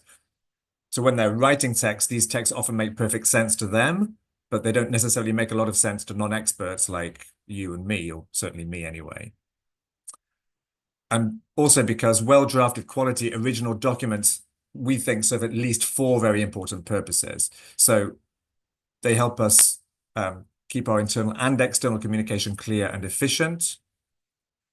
That means when it comes to external communication, that hopefully the public understands what the EU is doing. We are able to give them a full picture of what the Commission is doing in their interests. Thirdly, as I mentioned earlier, this makes for better translations into the EU's official languages and beyond. And hopefully also this boosts the Commission's reputation as an institution that provides clear, accurate information and therefore can be trusted, which is a vital aspect. So when you hear editing, you might often think that it's just about fixing commas, changing a few words here and there, but that's just a small part of it. So editing is actually about stepping into the reader's shoes and seeing whether the message comes across in the way that the drafter intended. So here you can see on the left an excerpt from the handbook that our editors refer to in their work on a daily basis. In practice, what happens is that we also, obviously we look at punctuation and wording as well, but we're looking at the bigger picture as well. And what we do is we put a lot of comments into the text. So as you'll see, hopefully throughout the presentation, clear language isn't necessarily an exact science. So you could give 4 editors the same block of text and they will come up with 4 equally good solutions, but they won't always be the same. So clear language is about clarity, but the result is not always exactly the same. So that's why a lot of the time we put suggestions in the text. We ask editors drafters if that's what they meant, because we're not experts in the field either. So we're trying to tease out the clarity from what are sometimes very technical texts. So as I said, we also refer to our style guide, as you can see on the screen here, and also the 10 clear language principles, which are in the Commission style guide, and which I'll come to in a moment.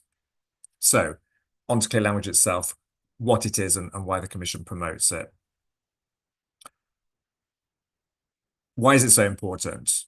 I can't actually see the chat here, but if I was hoping I'll give you a couple of questions later on if you'd like to. We'll have a little quiz for you, and hopefully we can. I'll see if I can get the chat up so that I can see the answers that you post. But here, if anybody would like to shout out, because I can't see the chat, any ideas as to why clear language is so important? Is there anybody got any ideas? Just maybe in one word.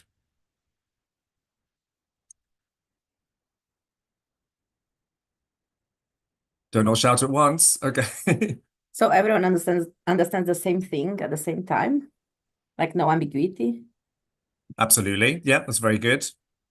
Anything else? Clarity. Yeah. Yeah, they're both good points. Thank you. I've grouped them here into practical and political. Sorry, does somebody? Ease of translation also. Absolutely, yeah, exactly. That's covered a little bit in the second point here, if you like. So on a practical level, we try and tell our drafters, we try and impress on them the idea that using clarity, using clear language actually makes them more productive. So it saves them time. It's a little bit of an investment, a time investment upstream, but once they get into a clear language mindset, they can end up saving themselves time, which is very important because we're all very busy people, and it saves the reader's time as well. And when applied to legislation, as you just hinted about translation, it gives people like you and me a clearer idea of the rights and obligations that we have, which is the basis for any democratic system, right?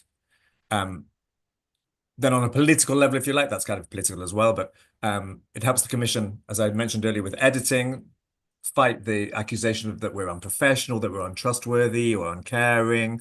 It helps us enhance our reputation, hopefully, with the general public, and also counter Euroscepticism, which, as we know, is very much present at the moment.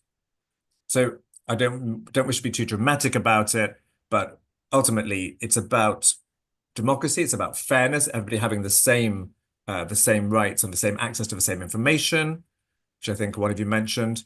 It's about credibility and it's about trust. So they're kind of big ideas. So as I suggested earlier, our job is to help colleagues produce material that's easy to understand, to read, to understand, and to use, as you can see on the screen here. That means presenting information in a way that allows the reader to grasp key messages quickly and act on them without confusion. That doesn't always mean making text shorter, as we'll see a bit later as well. Sometimes, especially with technical text, when it comes to explaining complex ideas, for example, you might actually need to use more words rather than fewer. But the key thing is always to communicate clearly and effectively. And that's why we also, as you'll see a little bit later, we also talk about document structure. We think that's important as well. So it's not just about putting big chunks of text in a document, but also, or on a web page, for example, but it's also about using clever little tools, very easy, but clever little tools like bullet points and visuals to break up a text and give it more what we call white space so that people find it easier to navigate. So plain language, as I said earlier, which is considered a civic right now by many, because we think it can improve, we know that it can improve people's access to services, to benefits, to justice, to a fair deal in general in their lives. For example, if you want to switch energy provider in your country, you need clear information. You need clear information about what the best choice is for you. If you're about to sign a contract for anything, for renting a car or for your energy or things like that, you need to be clear to you. Otherwise, you don't know what you're signing, and that's not great. You should also be able to find out easily where you can get the best healthcare, whether that's in your own country or when you're abroad, if you fall ill, for example. These are really important things that you need to be able to, information you need to be able to grasp quickly so that you can take the right action. And that's why clear or plain language is increasingly understood to be a civic right. And some countries have actually already made it a legal obligation for public bodies to use plain language. And as I mentioned, the European Parliament earlier, that now has a Directorate for Citizens' Language, which is part of its Directorate General for Translation and Clear Language. And their job, like ours at the Commission, is to ensure that communication is as clear and accessible as possible for the general public.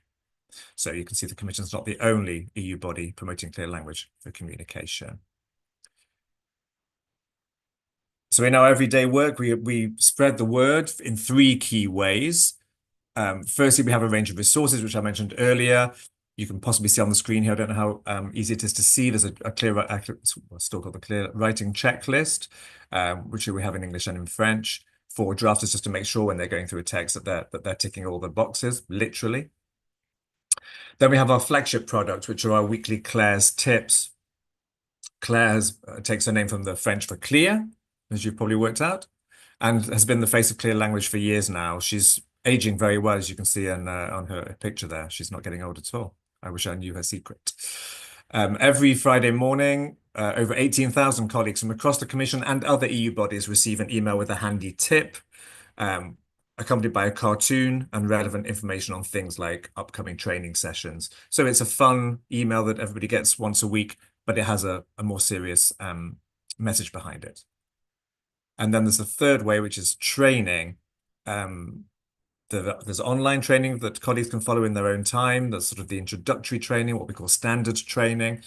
And we also have tailored sessions for specific teams and departments on clear language, where we can look at more specific vocabulary in the policy areas that they use and more specific types of texts, such as minutes, briefings, press releases, that kind of thing. Then we also hold events like Clear Language Week, featuring talks and training sessions with speakers from different EU institutions. This is open to colleagues working at the EU.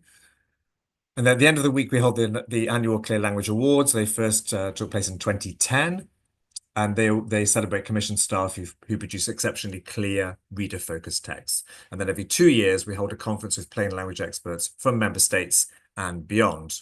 So please look out for the next one if you're interested in tuning in. It'll be actually next year. We had one last year, so the next one's in 2027.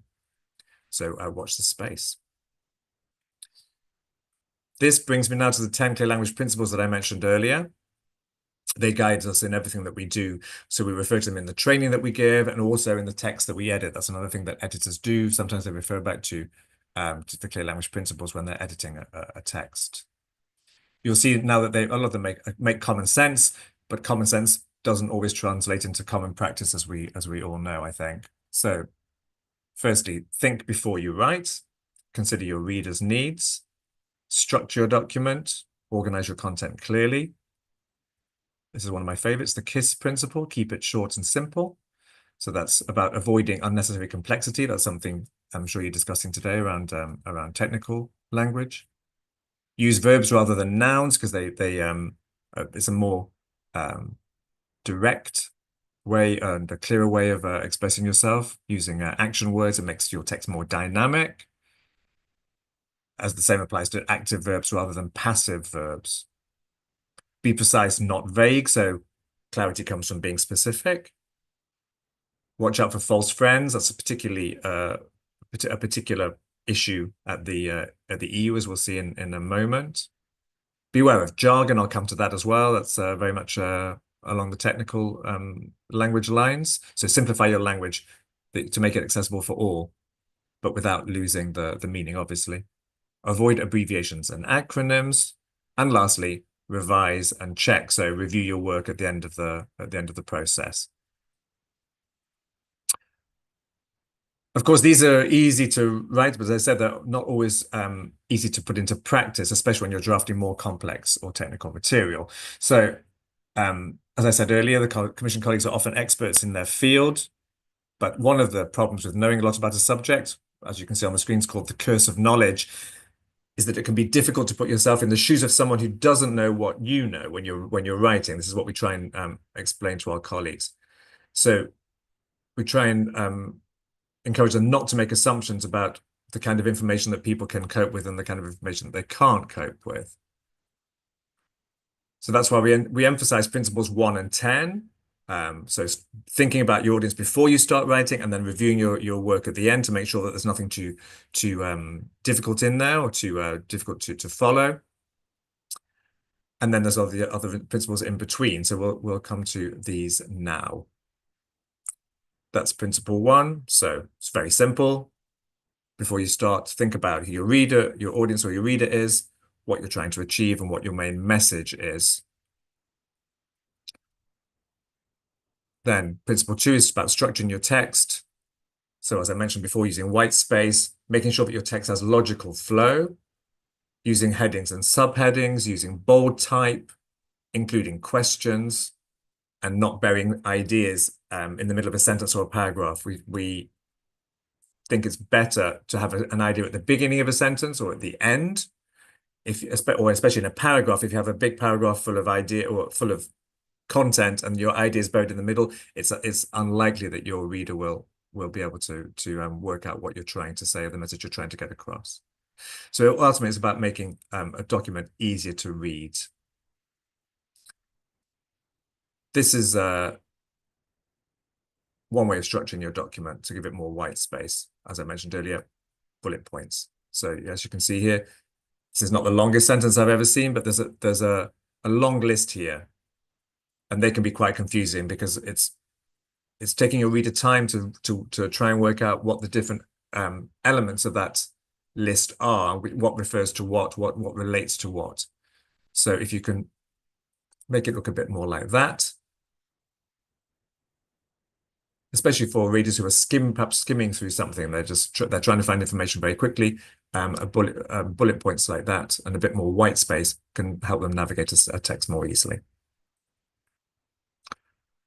I'm skipping to abbreviations and acronyms now.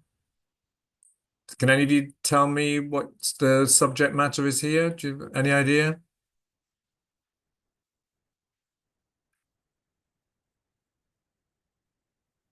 Apart from MS, not really. Yeah, that's the only one that jumps out, right? Anybody? I'll show you. Now can you tell? Well, it's kind of obvious in the last one, right? It's a fisheries. I made this one up. None of these examples are lifted from a commission text. I've kind of cobbled stuff together just to give you an idea of the kind of things that we talk to our colleagues about. So here we've just tried to spell everything out. When it comes to things like EMSA, a lot of acronyms and abbreviations, we encourage our colleagues to spell them out at the first time. And if they're being used more than, say, 3 times in a text, then they can use an acronym after that. But sometimes, for example, in this case, I would suggest using the agency. Unless there's a lot of mentions of other agencies in the text, it's easier to read than EMSA every time, but actually getting it lost completely in the text. There are a few examples of jargon that we come across. For example, I mentioned earlier, this is from an EU perspective, what sometimes called Eurospeak, so sort of EU English. This is no one's fault. This has come about just because of the way that the EU works, if you like. You get influence from other languages. So it's basically the result of usage and sometimes the introduction of false fence from other languages. But it's something that we ask our colleagues to be aware of. I will take a look at that shortly, along with these, which are political jargon, legal jargon, and then, of course, technical jargon, or technical and specialist language. And the main thing to remember here is, basically, if you use clear, natural language, you can't really go wrong. Here we have some examples of EU English or Eurospeak. Let's not go through them now, we haven't got much time, but anybody know what 4C is one that we see a lot? Anybody see the problem with that? I can actually see the chat now, so if you want to put stuff in the chat, that's fine too.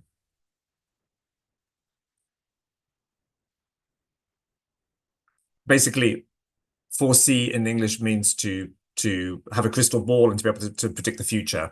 And much as we would love to do that, and it would be great if the Commission could do that, it's not one of our powers. So we prefer something like plan, which is really what's meant here. As you can see, there's some examples of the kind of jargon that we try and avoid, or we ask our colleagues to try and avoid. I'm sure you recognize the woman in this picture. So in political discourse, we know that in many places, trust in politicians and political institutions is low at the moment. And we know that there are people out there who are ready to pounce on anything that further undermines the trust in our institutions. So it's particularly important for EU bodies like the Commission to keep messages sharp and to the point. And President von der Leyen is actually a really great exponent of this. And she's received praise for her clear language, especially when she was running for the presidency the first time. She used some phrases which we still use now, which you can see on the right-hand side of the screen, such as leaving nobody behind. And they convey a message without dumbing down, what we call dumbing down. So something I alluded to earlier, basically making something, if you like, simpler, but without making the content simpler. So the content is still there, but the language behind it is easier, is more accessible, if you like. There you go. So on legal language, we won't go through this now, but it's because it's a very big topic. We could spend ages on it. But basically, a lot of this language is unfamiliar to readers, and it might confuse them and put them off. And when it comes to legal documents and stuff, that's very important. It's very important that people understand what they're getting into. So it's all about democracy and fairness, the kind of the values I mentioned earlier. So we ask our colleagues to handle legal language with care as well. And indeed, the Commission's own legal drafting service calls for simple, clear, precise language. So it's not true to say, I guess, that all lawyers also always want to be vague. Sometimes we do want to be clear, which is heartening to hear.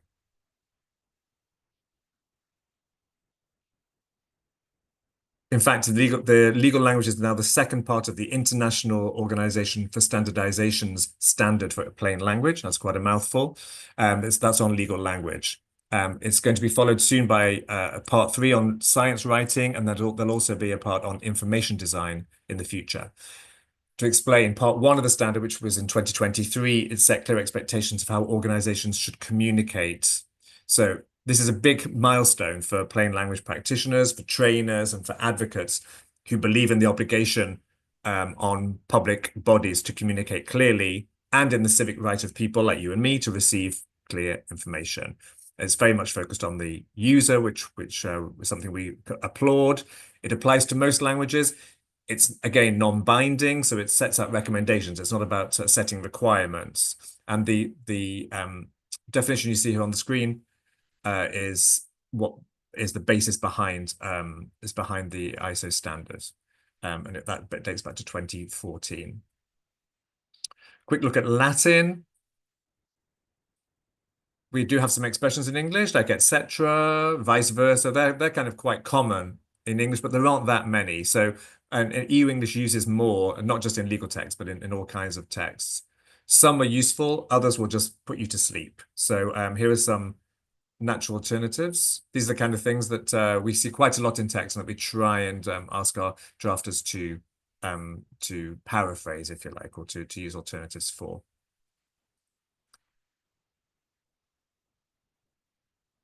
Now, more technical language. This is a text box from a document that actually won a Clear Language Award recently.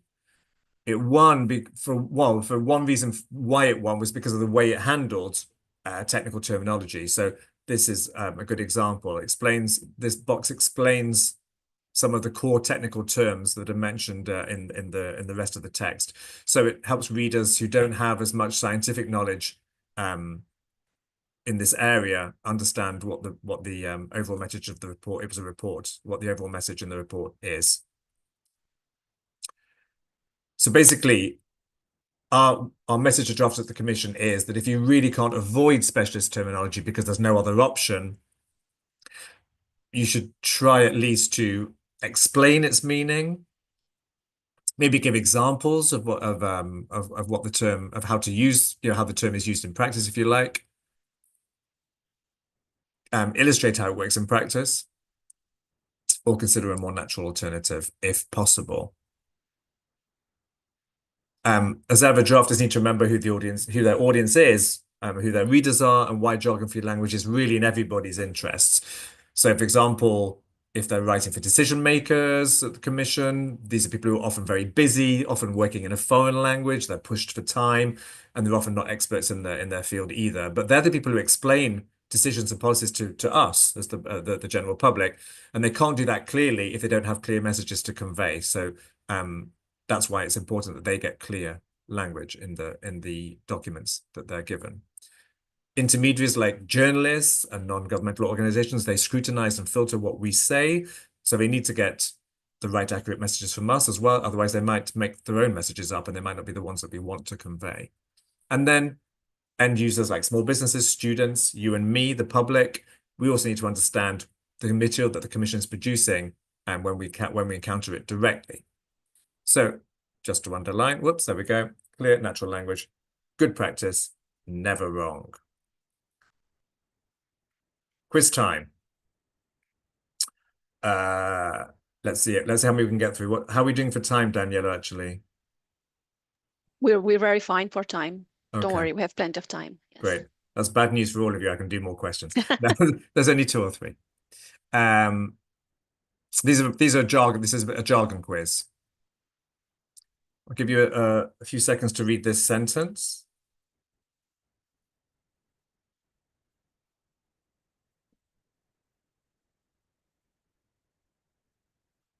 not a long sentence, but has a few, in my view, slightly problematic terms for somebody who's not really up to speed with the subject matter. So I'm going to give you 4 alternatives now. And if you wouldn't mind in the chat, putting which one you think is best. They're not necessarily all wrong, or the other 3 aren't necessarily wrong, but there's one that's better than the others. A, B, C, or D. I'm going to give you 30 seconds.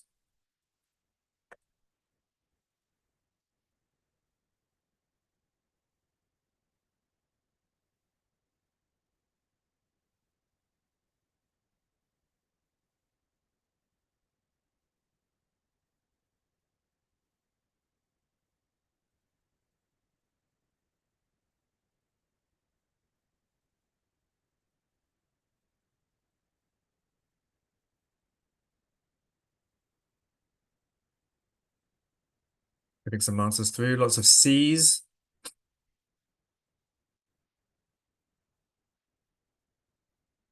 Obviously, this is too easy for you. This is I should have found something more difficult for you, because yes, the answer is C. As you'll have spotted, I'm sure, the word appropriation. We prefer something like funding. Expenditure is not the most complicated word in the English language, but spending is a little bit clearer to understand, but easier to understand. And then capacity building and human competency building, that's a bit of a mouthful. So increasing staff numbers and boosting skills would be the best option there. Number 2, very short sentence, shouldn't take you any time at all. Spot the jargon, and then A, B, C, or D.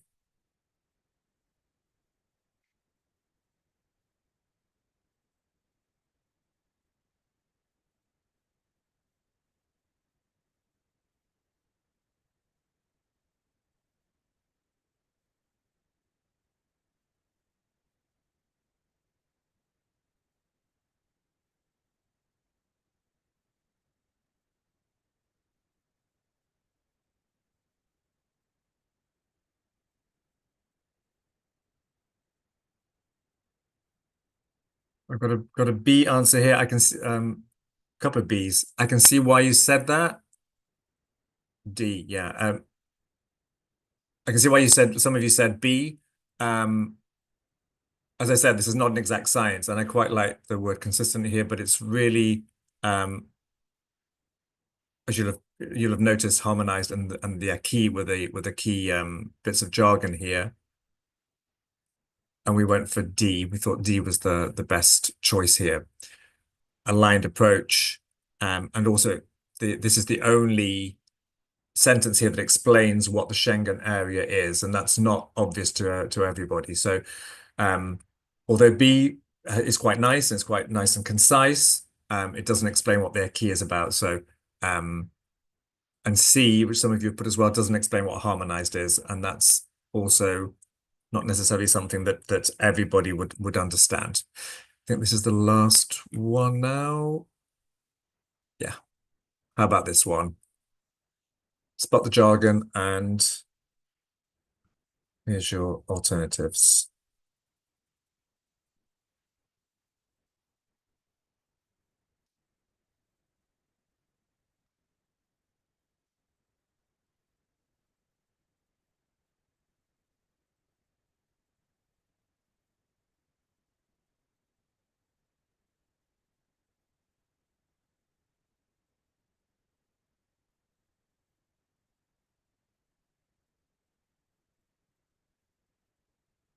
Some B's and some C's, another B.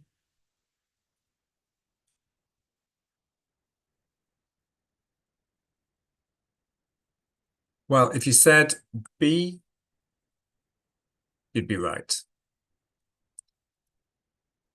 So there's a lot of jargon in here potentially. Envelope, blue economy actions, and ex ante conditionality. So we've got the Latin rearing its ugly head. So envelope is again about funding, really. We don't really talk about an envelope. projects. We could have said activities. So as I say, there are elements in all of these sentences that are quite nice. So if you didn't get the right answer or the best answer, I can see why. Budget could be quite a useful word to think about as well. So it's not always completely clear, but in this case, the best answer would be B. Thanks for taking part. Here's a bonus teaser for you. A couple of examples of why it's important to revise work, while we ask our colleagues to check over their work at the end when they finish their texts, or even better to send them to us to be edited so that they get a fresh pair of eyes. Here you've got a couple of sentences. I'll show you one at a time. Quite simple. Can anybody see an issue with this? This is the kind of sentence you would, if you were rereading your text, you'd probably read through it and go, oh, that's absolutely fine. Maybe it is fine. I don't know. But does anybody see a problem? Feel free to shout out or write in the text in the chat rather. Don't be shy.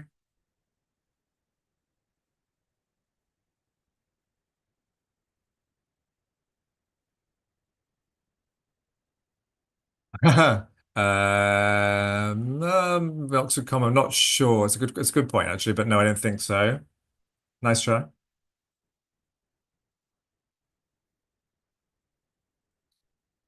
Maybe you're overthinking it. It's just basically that it's not clear from this sentence whether it's the bird that can talk or the cage that can talk. Obviously, in this case, with context, you'd probably say that it was pretty obvious that it's going to be the bird that can talk rather than the cage, but you never know these days. So here's another one. How about this one?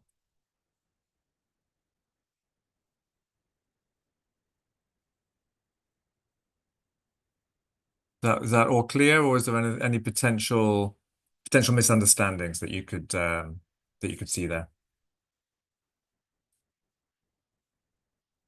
It is unclear if it was I who saw the man with the telescope or the man who was holding the telescope. Exactly, Denisa. Thank you very much. Perfectly explained. Exactly. It could be maybe I was holding the telescope and I saw the man through the telescope, or maybe I saw a man who was on the hill and was holding a telescope. Perfect. Thank you.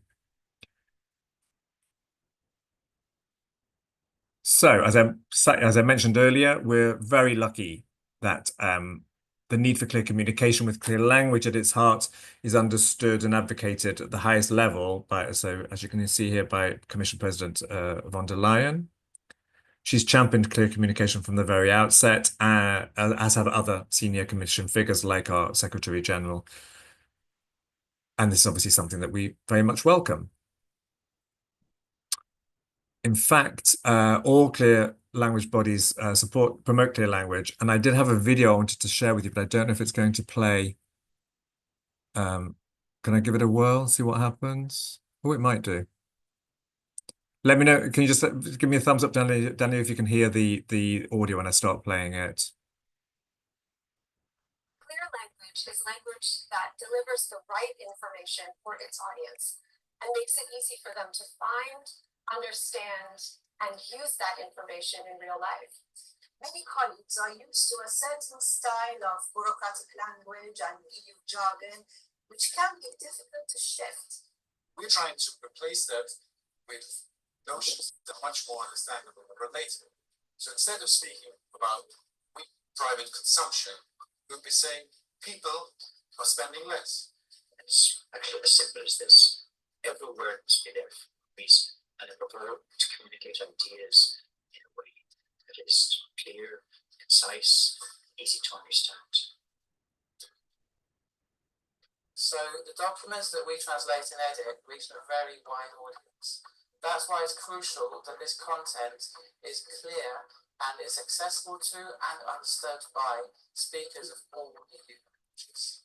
Clear language is also helpful, very efficient, because at the end of the day,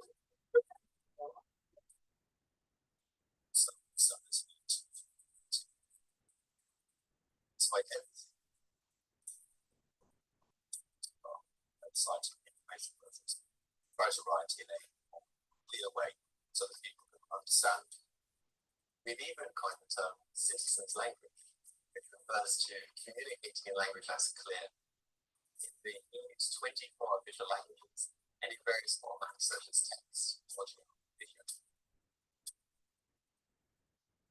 To ensure clear and accessible communications, we take several proactive steps. Firstly, we organize annual trainings on clear writing, both internal and external trainings. And the editing unit runs tailored training sessions for units and directorates on request. So the aim behind all of this is to show colleagues that using clear language, always keeping the target audience in mind, is the cornerstone for effective communication.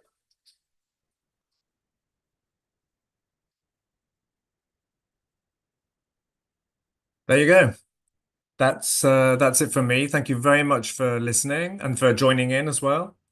And if you have any questions, if there's still time, Daniela, if there are any questions, I'm happy to take Yes, them.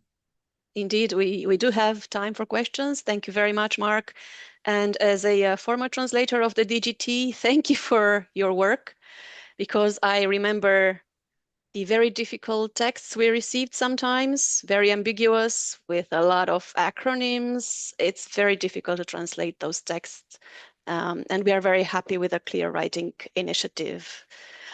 If anyone has questions, please feel free to unmute yourselves and ask.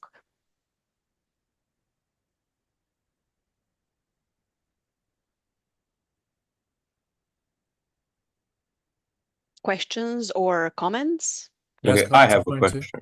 Hi, David. Yes, go ahead. Yeah.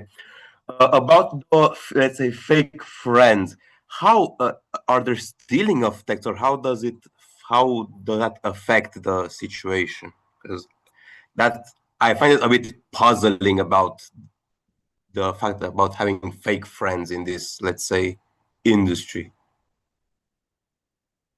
It's a good question. It's on a sort of on a day-to-day level in in the EU, like when we're at work, I suppose we're all used to slipping into different languages. That certainly happens. I think for me as an English speaker, and even in my social life here in Brussels, this being basically a French-speaking environment, is very easy to slip into using mostly false friends from French. So, and that's bound to happen. Something like that's bound to happen in the sort of, if you like, cross-pollination of lots of different languages when you're working in a multilingual environment like the European Union. And I'm sure for non-native speakers, I'm sure they use a lot of English that they wouldn't use. Maybe Daniela would say the same thing, that maybe she was using some English terms that she wouldn't use, that you wouldn't be using if you were in Romania talking to your family or whatever. So that, because you get in, when you're conversing with somebody, it doesn't really matter. But then it's very easy to forget about that when you sit down and you start drafting. And because of some of the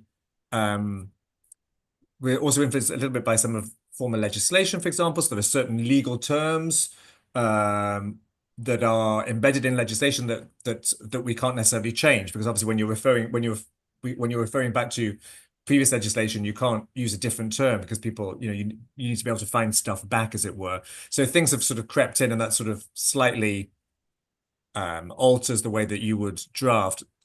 So we're not really, I don't know if I'm answering your question. We're not saying that that's a bad thing necessarily, but that it's something that's unavoidable to a degree.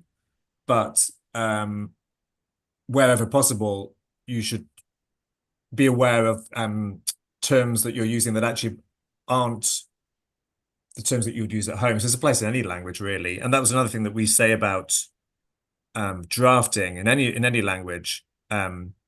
You'll have heard it, I'm sure. There are different forms of different ways of saying it, but you should be thinking of how you would explain whatever you're writing to your parents or your 10-year-old child or your grandmother. The object of the explanation is always a bit different, right? The person you're explaining to, but the principle is the same. And so false friends can be a bit of a distraction in that kind of situation, that kind of context. And 4C is a good example of that. I mean, 4C comes, I think, probably from French. We wouldn't say that. So although we all know what it means, because it's such a it's become such a common thing, I wouldn't want to write that in a text that's going to be read by my mother, for example. I mean, she wouldn't understand it in the same way. So that's why it's just something to be aware of, really. I hope that answers your question. No, it did. It did. Thank you very much. Pleasure. I also have a question. Go ahead, Denise. Yes. How do you balance precision with accessibility in technical writing, especially given that most experts often find it difficult not to pick the specialized or the complex terminology words? It's an ongoing exercise. So yeah, as I tried to explain in the presentation, I sort of glossed over it a little bit. I mean, what we try and impress on our drafter colleagues, it's a similar thing. It's again, is try and put yourself in the reader's shoes, but put yourself in the shoes of your 10-year-old child, your parent, your grandmother, the postman, whoever.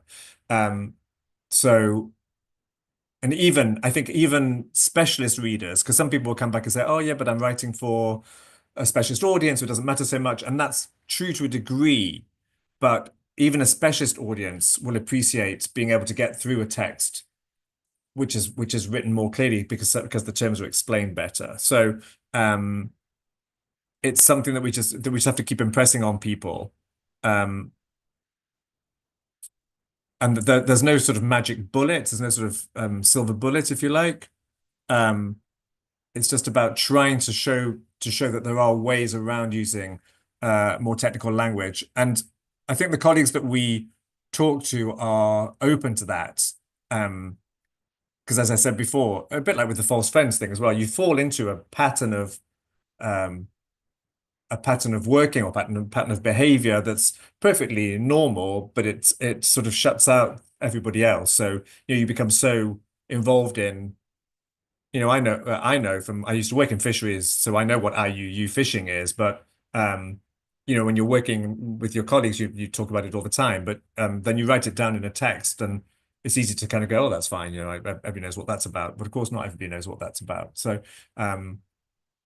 it's just being aware, I think, of the need to be as clear as you possibly can with your audience. And as I say, this is something that's understood now by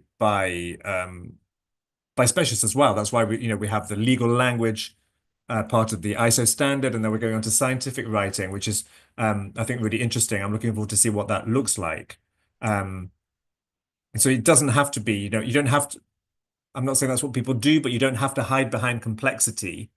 That doesn't mean that you're being clear. It might be easier sometimes, but actually it's easier to start with because you don't have to worry about, you don't have to sit down and go, right, who am I writing for? And spend a bit of time to follow the 10 principles that I set out earlier.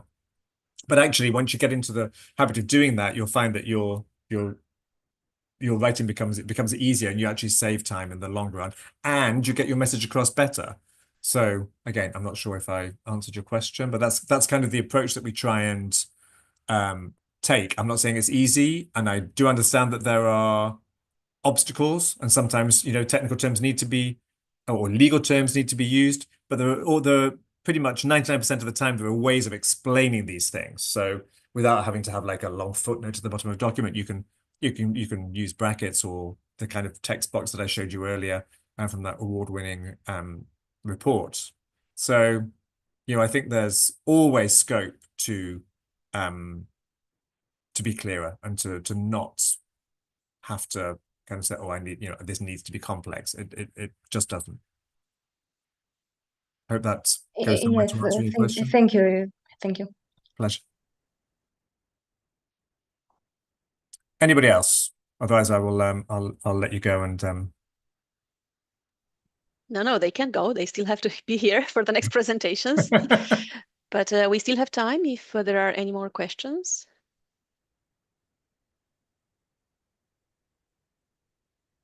And if not, thank you very much, Mark.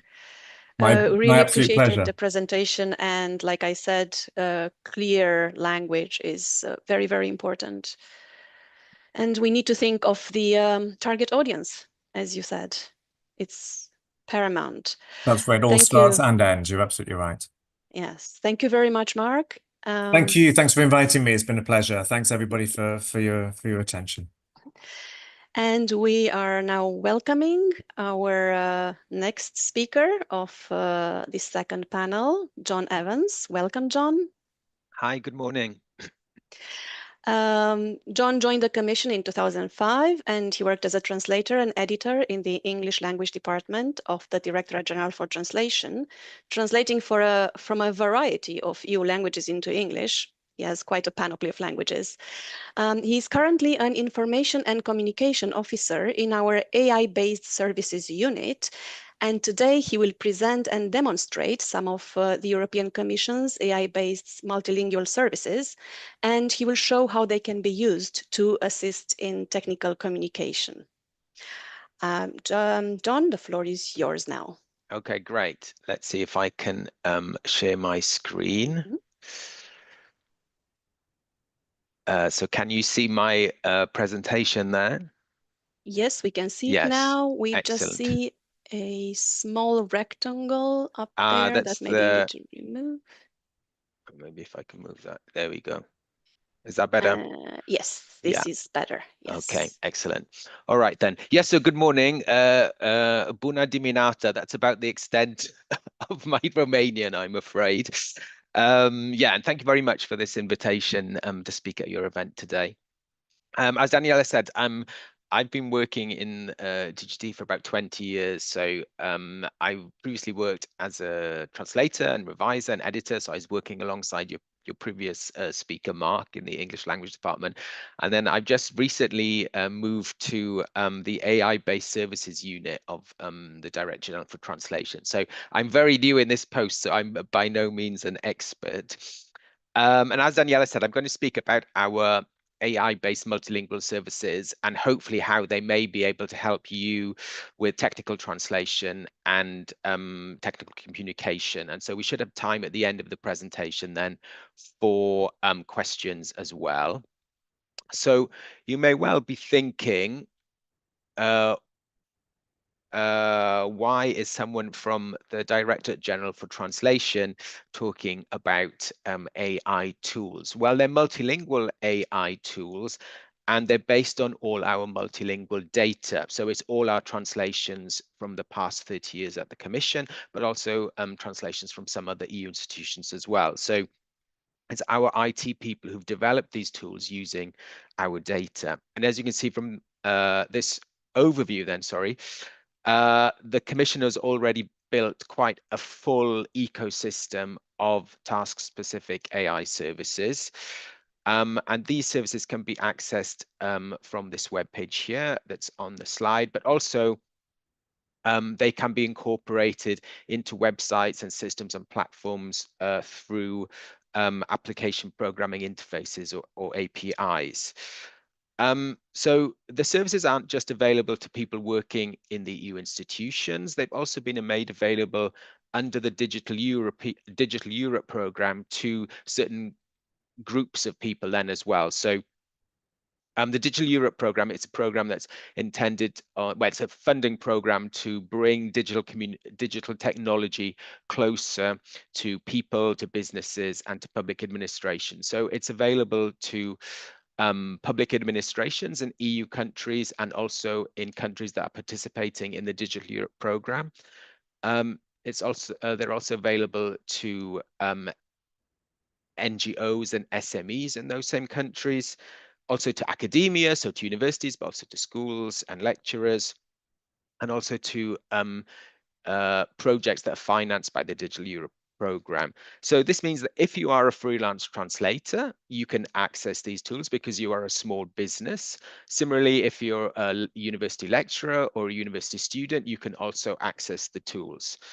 For people outside the EU institutions, then it's a two-step registration process. So first you have to register for an EU login, and then you have to register for the tools themselves. So if, for example, you're a student, when you register, use your university email address rather than your Gmail or your private email address, because it shows that you're at the university. So it's easier for us when you register then. One of the major selling points, I think, of our services is that security and privacy are paramount. So they've been designed with privacy and compliance at their core. So in short, your data stays in the EU, it's fully encrypted, it's never reused, and it always remains under EU institutional control. So this ensures trust, confidentiality, and compliance by design and by default. So the next slide then sort of illustrates why our task-specific services are very powerful if you compare them to using a general purpose chatbot for everything. So on the left-hand side, then we have a task-specific automated services like e-translation or e-summary, which I'm going to talk to you about a bit later. And with these systems, then you simply upload your document. The system understands exactly what to do. It follows a predefined quality controlled workflow, and it delivers a consistent, reliable output for you every time. So you don't have to write and refine the prompts. There's no guesswork, there's no trial and error. So on the right-hand side, then you have a general purpose chatbot, so like ChatGPT or Claude. And these systems, they're extremely flexible, they're extremely powerful, but they rely on the user to guide the process. So first you ask, then you refine, and then you adjust, and it may well take several iterations to get it right. So if you already know how to instruct an AI, that's great. But for many people, they don't, and it does take a lot of time, a lot of trial and error. I think general purpose chatbots, they're great for exploring creativity, but if what you need is repeatability, safety, and consistency if that's what you need, then you're really better off using these task-specific services that we have. And we have better language coverages too, which I'm just going to briefly talk to you about as well. So third-party large language models, then, they're very powerful, but they have some limitations around language coverage and language diversity, particularly where you've got languages that have fewer speakers and less linguistic data available. So the exact data sources are rarely reported in detail, but a widely used resource is the dataset of Common Crawl, where most EU languages are highly underrepresented, as we can see in this slide. And I just noticed this morning that in the slide on the left, I couldn't even see Romanian. It's not in the slide, but I do know that in this data set, so where you've got Latvian, which accounts for about 0.9% of the total data set, Romanian accounts for 0.56% of the total data set. So even if you take about half of the least represented languages, they only account for 2.4% of the data set. So we use these large language models with our services, but we're also using our Euramis data, so all our data from our previous translations, alongside them through e-translation. So in that way, then the language distribution is quite different, as you can see on the slide on the diagram on the right, where you've got the coverage from Euramis from our previous translation. So it's much more balanced there.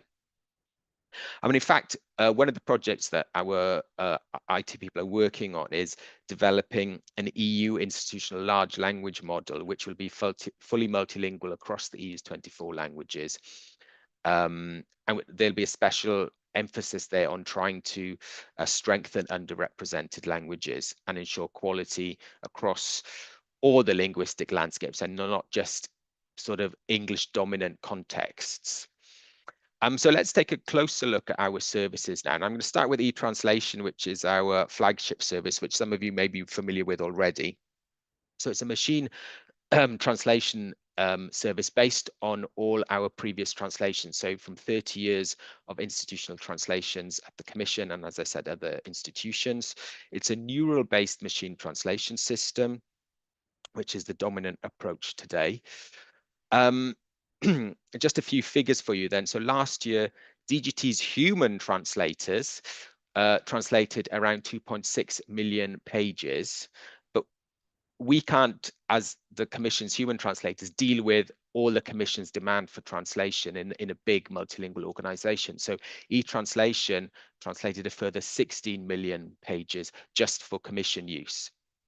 And as I said, our tools are available to people outside the Commission. So when you take into account the external users as well, in 2025, e-translation was used to translate 890 million pages. So when we promote e-translation, one of the messages we try to convey is when you should use e-translation. So as a translator, or maybe former translator myself, I would still say human translation is best, certainly when it comes to quality and accuracy, but it's not always available. And also often people just want translation very quickly, and as human translators, we can't always offer that. So if you need a quick gist of a document or an email, machine translation can be better than having to wait maybe for a human translation. And we also offer the option of incorporating machine or our e-translation into websites. So I have here an example from the Cypriot presidency website. So Cyprus at the moment has the presidency of the Council of the European Union. It's the 6-month rotating presidency. And so it has information on its website available in English, Greek, French, and Turkish. And so those are all done by human translation. But say you're coming from Romania, you don't speak any of those languages, but you want to find out information specific to what the Cypriot presidency is doing, maybe on environment or different issues. You can find that content by using e-translation. So e-translation is used to translate the content of the website into those other languages. So here's a slide showing all the languages covered by e-translation. So all the EU's official languages, plus a further 8. So Ukrainian, Chinese, Japanese, Arabic, Turkish, Icelandic, Norwegian, and Russian. And so you can translate from any of these combinations. So Dutch into Finnish, Swedish into Croatian, Ukrainian into English, Romanian into Turkish. On the user interface, then, you can choose either to translate a whole. You can. I did have this. Did play a little video. Maybe not.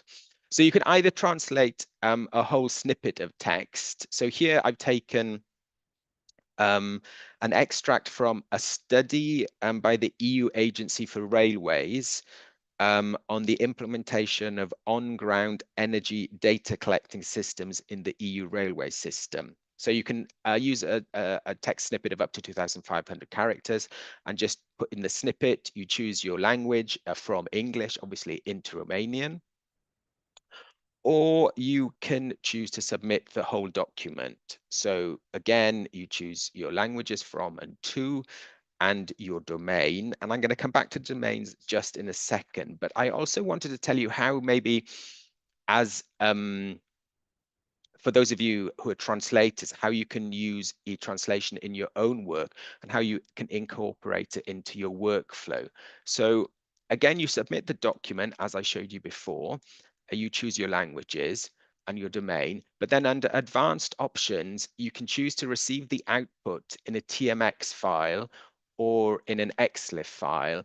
And then, using your own translation memory software, that might be Studio, it might be MemoQ, you can import that file then as a translation memory and use it as a translation memory. So then, as you open each segment, it will import the translation memory. Obviously, you don't just automatically confirm every segment. You do have to check the machine translation, but it can be there something as a starting point for you, and you can change it, edit it as you go along. So coming back to domains then, these are different sets of engines built using different sets of data. So each domain is more appropriate for a certain topics or certain styles of language. So you've got the EU formal language. So this was built using all of DGT's history of commission translations. So it's quite, well, it's very legalistic, really. It's quite formal.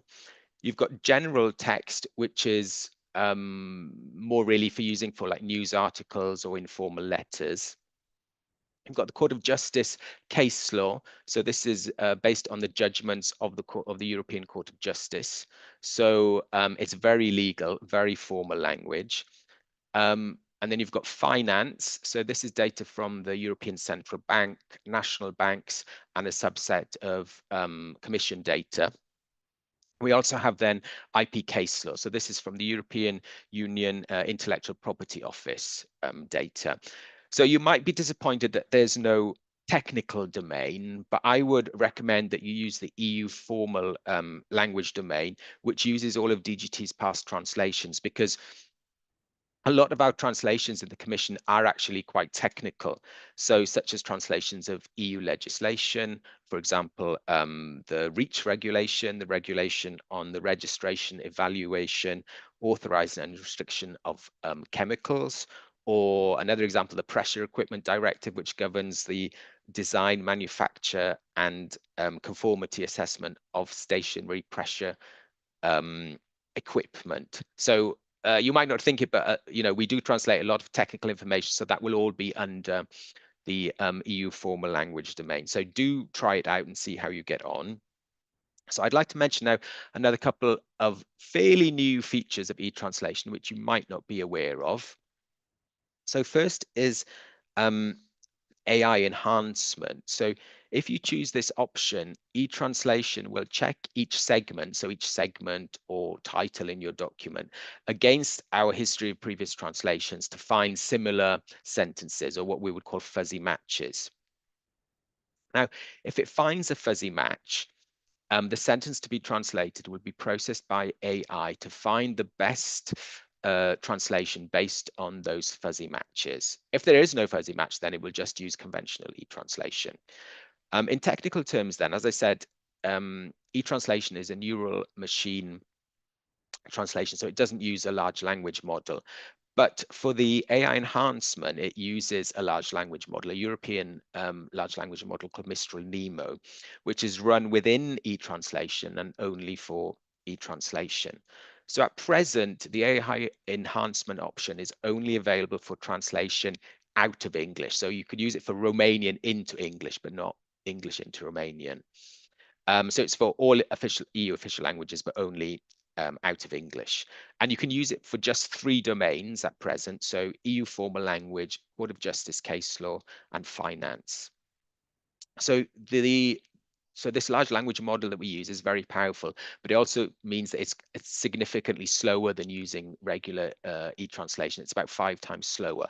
So if you want accuracy quality, use the AI enhancement. But if you just need the quick translation, then e-translation, the conventional e-translation is better. So another feature that we have is the glossary feature then. This allows you to add your own glossary so that the machine translation is forced to use the terms in your glossary and not the one it's taking from its data. So this is quite good, I think, because one area where machine translation can fall down is in producing consistent terminology. So I know myself from my own experience as both a translator and reviser that, you know, machine translation will often translate the same term differently throughout your document. So here you just click on the glossary and then you upload a glossary in Excel format. So it's just 2 columns, your source language and your target language, up to about 250 terms. And if possible, try to keep your terms fairly short. The shorter, the better, really. And then all those terms can be incorporated into your translation. So the glossary is only available for 3 domains, so EU formal language, general text, and IP case law. But it's available for all EU official languages into and out of English. So you can use Romanian into English and English into Romanian. And then also for French, but only with certain combinations, not Romanian, unfortunately, at the moment. So only with French, it's only Czech, Dutch, German, Spanish, and Italian. So I'm going to look now at some of our other tools that may be useful to you, and I think maybe will be able to help you with technical writing, communicating technical information, and adapting texts really for different audiences.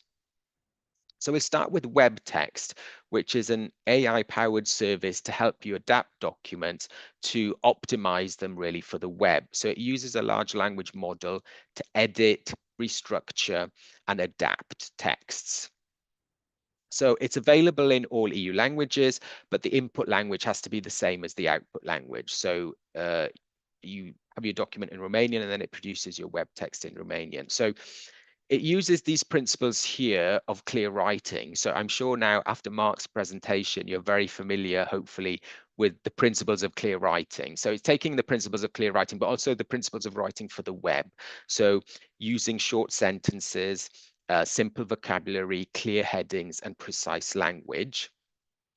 So here you've got the user interface then. So it's very simple, it's very straightforward. You simply upload your document, you select the task, which is only text for the web, and you submit. And the system produces an adapted version for the web. So the goal is to make it as simple as possible to produce web-ready and accessible by design content with as little manual rewriting, restructuring, reformatting as possible.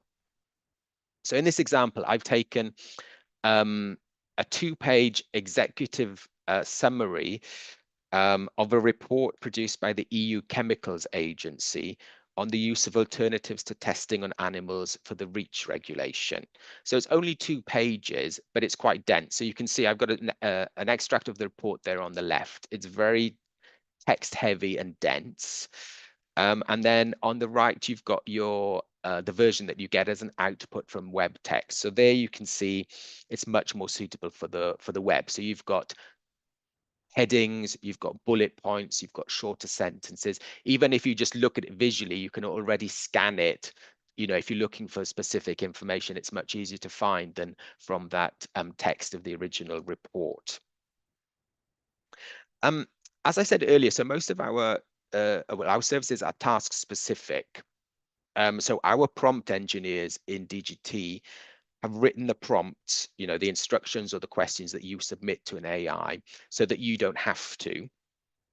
And to get the best possible output for you each time. So as an example, then I've included here 2 pages of the 3 pages of prompts that we use for web text, just to give you an idea of the kind of prompts or instructions that we have to give them to produce that text in sort of in a web-friendly format. So again, you can see it's things like make the content more precise, write clear short sentences, do not use jargon, use the active voice where possible. So now another one of our services that I wanted to mention, which you might find useful when communicating technical information, is accessible text. So this is an AI-powered service to help you rewrite documents to make them more readable and more accessible to people with reading difficulty. So it's geared towards a very specific group of people. So you're creating a simple version of a text intended for people who find it difficult to understand written information. So people with reading difficulties, with cognitive difficulties. So again, it uses short sentences and basic vocabulary so that even a child could understand all the words. So it kind of taking all those principles of clear writing, writing for the web, but almost taking it to it is taking it to another level again, to making the text much more accessible and breaking down concepts into much easier to understand language. So it's currently only available in English, French, and German. And that's because each language has its own rules on what makes a text accessible. So at the moment, we only have it in those languages. So if you wanted to have a Romanian accessible text, then your best bet would be to translate the text into one of those 3 languages, English, French, or German, then put that into the web text, you get your web text, and then maybe translate that back into using e-translation using Romanian. And then at least you have a kind of a starting document that you can use and work on and edit yourself. So what I've done here is I've taken the same executive summary from that EU Chemicals Agency report, and I've put it into accessible text. And here is the output. So it looks quite different and the language is very different. So it's a very simple, straightforward language. So it's quite different from what we saw before. So it's words that even, as I said, a child can understand. So, you know, if you're having to convey very technical information to a readership with a limited level of education, you know, or with cognitive difficulties, this could be helpful to you. So another tool then that I thought might be useful for you is speech to text, which is a tool that automatically converts spoken content into written format. So you take your audio file, which can be in any of the EU languages, except Irish, or any of those other 8 languages that we mentioned apart from Icelandic and Norwegian. And you can convert that audio file into written format into any of those languages that I mentioned. So, and you can choose more than one language. So here I've taken a video from the Joint Research Centre on ocean color mapping, which is in English. So I've downloaded the audio file, which is, as you can see, it's an MP4. So you can submit MP4, MP3 WAV files, all the kind of standard audio files into the system. So the video is in English, or the audio is in English. So I've chosen from English. I've asked for output into English and Romanian. So as I said, you can choose more than one language. But for the output format, you can only choose one output format of a time. And you've got 2 choices, well, 2 main choices here. You've got either to have it in docx, so have a Word file, so an editable version. So this is ideal if you're having to write an article, maybe based on spoken interventions, or if you're looking to prepare quotes, or even, you know, for something like drafting internal minutes. So you can have a Word version, or you can have subtitles that are timestamped. So that's a VTT or an SRT file. And so I've taken this this audio, and you can see the output here. So you've got the video, and then we have subtitles with timestamps in Romanian. And this you can have like in a notepad format, so you can even edit that. You know, if there's any mistakes, you can edit it as you go along. And then also I asked for a transcription in English in Word as well. So as I said, you can only have one output at a time. So I had, in a previous query, I asked for the Word format as well. So that gives you an idea of the output there from speech to text. So this service can be useful if you're having to produce audio or video formats, especially the subtitles if you're having to produce multilingual subtitling, or if you're having to produce audio video format that's has to be compatible with or compliant with standards on accessibility. Certainly the Commission, you know, that's something that we do have to bear in mind. Or, as I said, if you're having to transcribe information from an interview, or if you're having to write an article based on spoken interventions, the Word format can be useful there. So the last but one tool then, or service, is our anonymization service, which can be used to replace or hide identifiable information in a document. So in the user interface then, it's available in all EU languages here. You can choose either to replace the identifiable information or to obfuscate it or to hide it, basically. So we can't guarantee that all the relevant information will be hidden or replaced. So you do have to check it manually afterwards just to be sure. And so then to give you an example of what it looks like. So on the left, you have the original text. In the middle, it's where the identifiable information is replaced. Or you have on the right where the information is hidden or redacted. So if, for example, you're having to you're showing data, but you want to hide the identifiable or the personal information, this service might be useful for you there. And then, so the one last service I wanted to talk about is eSummary. So it does what it says on the tin. It's a summary tool. It'll summarize a document for you. Again, it's available in all the EU official languages and the other 8 I previously mentioned. So here I've taken a 36-page report from the Joint Research Centre. It's its highlights of 2024 report. So again, you put in your input language and your output language, and here again, you can choose more than one output language. So it's a report in English, and I've asked for a summary into English and into Romanian.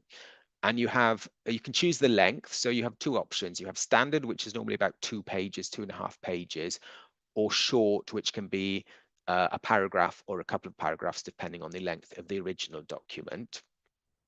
And this is your output then. So I have a 36-page report, which is summarized into just 2 pages. So I've just got the first page of that 2 pages in English and Romanian for you. So if you have a long document, you don't have time to read the whole document, you just want to get the main ideas, then you can use eSummary. Or again, if you've got a document in a language you don't know and you want to get the main ideas out of it, then eSummary it's kind of one step better in a way than eTranslation, in that it gives you a shorter version of the document. So it's much easier to handle than having to read the 36-page report or the 36-page translation of the report. Yeah, so that might be something that might be useful to you too. So finally then, when you have registered, go to the page, and there's lots of useful resources there. So there are some, for example, some video tutorials that are very helpful. They're just quite short little videos showing you how to use each of the tools. So do have a go at using them to see how you get on and to see what or which ones might be useful for you in your work. And then finally, this is our functional mailbox. So if you do have any feedback on any of our services, you can contact us there.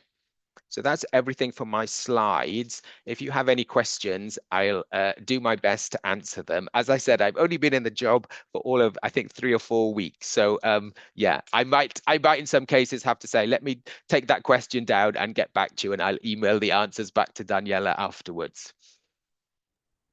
Thank you very much, John. I have posted the link to our services in the chat if anyone wants to have a look. And we are now open for questions. Please unmute yourselves and ask your question.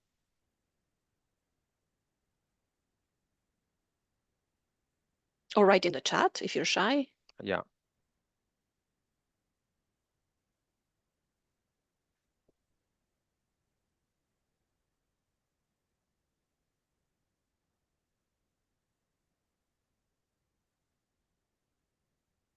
Well, no questions so far. I would just like to say that we also have other services such as e-reporting and e-briefing. And I don't know if you mentioned, John, that the users need to have a new login first. Yeah. So as I said, it's a two-step registration process, but it's quite straightforward. First you register for this EU login, and then you register for the tool specifically. Yeah. And as you can see, we have about 10 different services in total, but I kind of focused today on the ones that I thought would probably be most relevant for you in the sort of field of technical translation, technical communication, technical writing. So maybe I have a question. Do you think some of these tools would be useful or not? That's a question to our participants.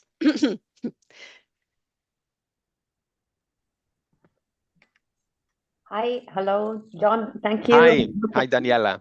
Thank you very much for your presentation. For me, it's all totally new, this part of the website and the services. So I found the explanation very clear, and also all the resources. So I just wanted to share my. Okay, thank you. Yeah, so as I said, do register and have a look yourself and explore. And I think that's the advice I would give, is just to try them out yourselves and to see what you think might what uses you might have for them and how they could help you. Yeah. Yes, I would suggest, if maybe somebody doesn't know where to start, just to start with a dummy text or something, and to get the feel of it. And once you get familiar, then then you can use all the bells and whistles. Yeah, but yeah, starting exactly, with a dummy text, I think, is always Yeah. a good way to practice. Yeah, definitely.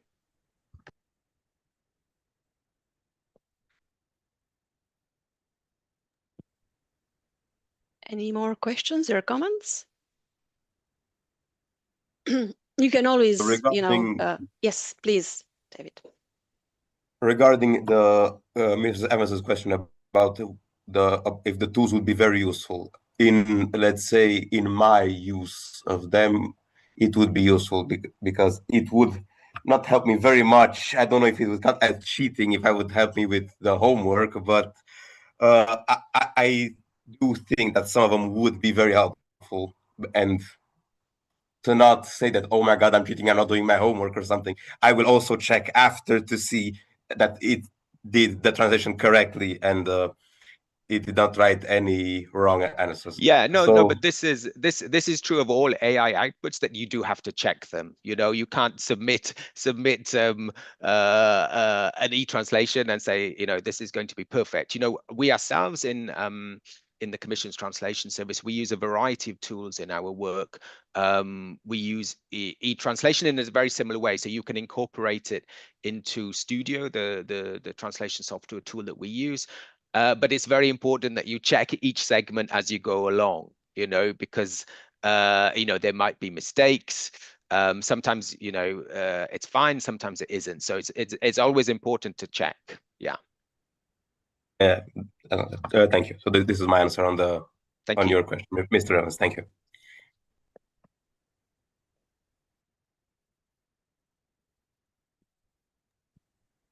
If there are no more questions or comments, I will just say that I'm posting again in the chat the survey link for people who have joined us later. Please take a few moments to fill in the survey after the conference is over. It will help us plan for other events such as this based on your feedback. But please stay with us after, we will come back after a long lunch break.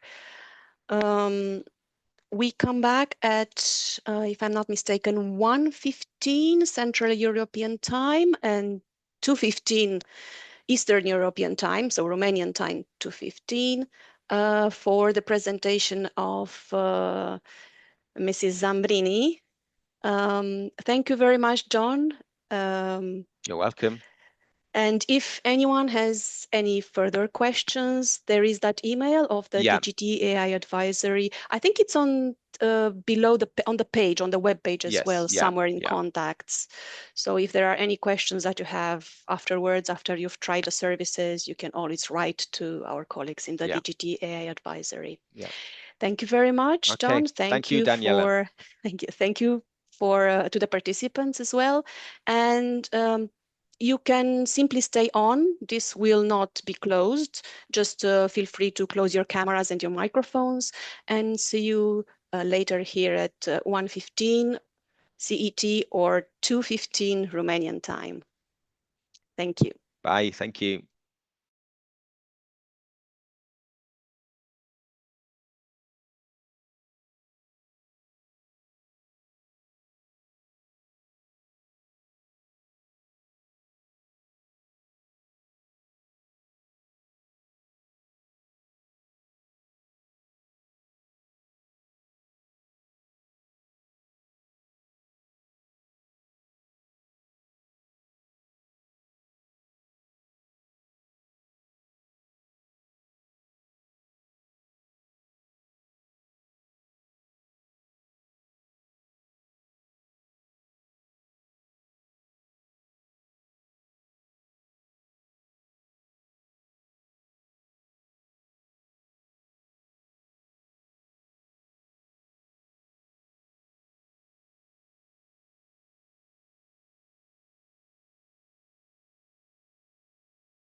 Am revenit, Daniela, nu știu dacă mă auzi. Sigur că te aud. Da, observ că avem o problemă cu live-ul. Iarăși? Iarăși, Hmm. din păcate. Ok. Încerc acum să vedem dacă funcționează, adică de ce avem probleme. Mhm. Poate o fi din cauza pauzei lungi sau... Oricum, avem vreo 10 minute la dispoziție să rezolvăm, că... Da, încerc acum să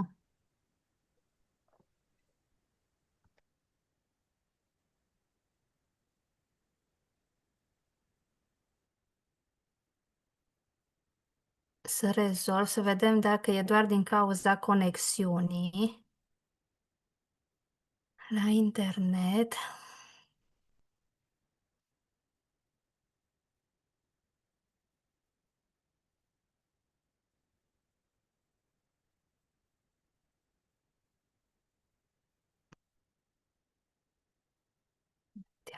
Verific.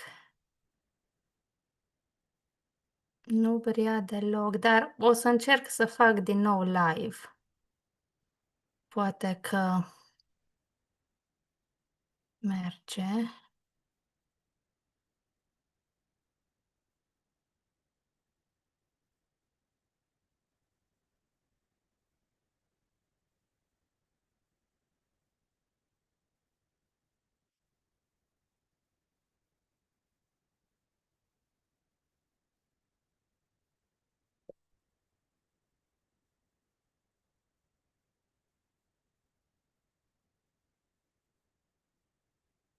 Zice că m-a deconectat.